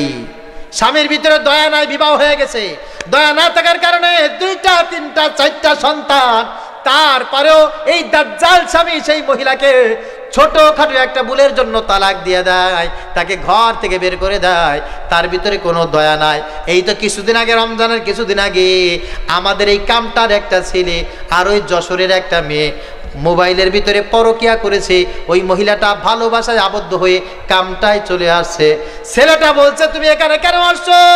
বলে আমি তোমাকে ভালোবাসি, তোমাকে ছাড়া বাঁচবো না, সব কিছু ছেড়ে চলে আসছে। বলে না তুমি চলে যাও। মেয়েটা বলছে আমি তোমাকে ছাড়া যাব না, আমি তোমাকে ছাড়া থাকতে পারবো না। ছেলেটা যখন বলছে আহারে আমার তো এই বিপদ থেকে বাঁচার আর কোনো মুক্তি নাই, মেয়েটাকে গলা টিপে মেরে পুকুরের ভিতরে ভিজায় রাখছে। জানেন না? জানেন? জানেন? আরে কাকে ভালোবাসো যার ভিতরে দয়া নাই? যার ভিতরে দয়া নাই। আমার উঠতি বয়সের মেয়েরা ছেলেদের পিছনে এমন ভাবে প্রেমের ভিতরে ডুবে আবুডুবু খায়, 2 দিন পরে হুজুর আমার শুধু পিটায়। কি করে? নালিশ করে, হুজুর জামাইটা খালি মায়ের পিটা। আর মেয়েরা বলে হুজুর কি সুন্দর চরিত্র দেখে বিয়ে করেছিলাম, খালি মার।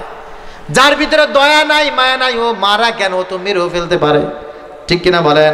এই জন্য বন্ধু হিসাবে তাকে বন্ধু বানাবেন যার ভিতরে দয়া থাকবে, যার ভিতরে ভালোবাসা থাকবে। 4 নম্বরে মুন্দিদান লিল মাওয়াইদ, যে ব্যক্তি ওয়াদা রক্ষা করতে পারে এই মানুষের সঙ্গে মুহাব্বত করবেন, এই মানুষের সঙ্গে ভালোবাসা করবেন। যে ওয়াদা রক্ষা করে চলতে পারে না এই মানুষগুলোর সাথে সম্পর্ক কাট করে দেন, তা না হলে জীবনের সব জায়গায় শুধু অপমান অপমান আর অপমান।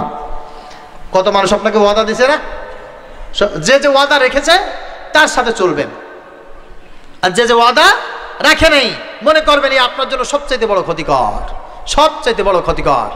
আর শেষ কথাটা আমি আপনাদেরকে এটাই বলবো, তা হচ্ছে এই, যারা আপনার বিপদে এখন দিতে পারে নাই ভবিষ্যতে আপনাকে দেবে না।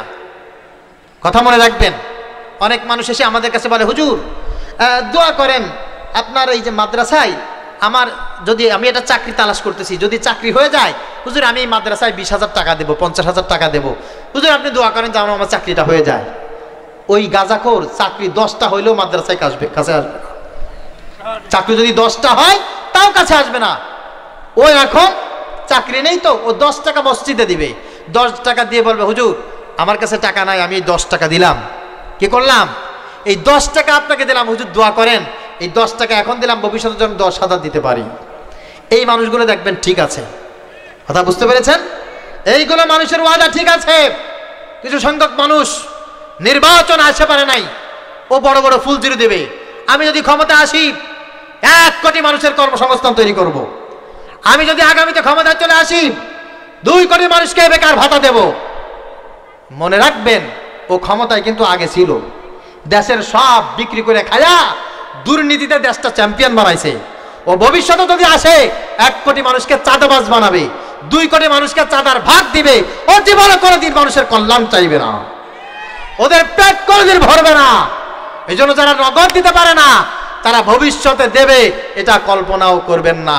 এই জন্য আপনার বন্ধুদের ভিতরে যে আপনার বিপদে কমপক্ষে 5 টাকা দিতে পারবে, আপনার বিপদে 1 টাকা দিতে পারবে, আপনি তাকে বন্ধু হিসাবে বাছাই করে নেবেন।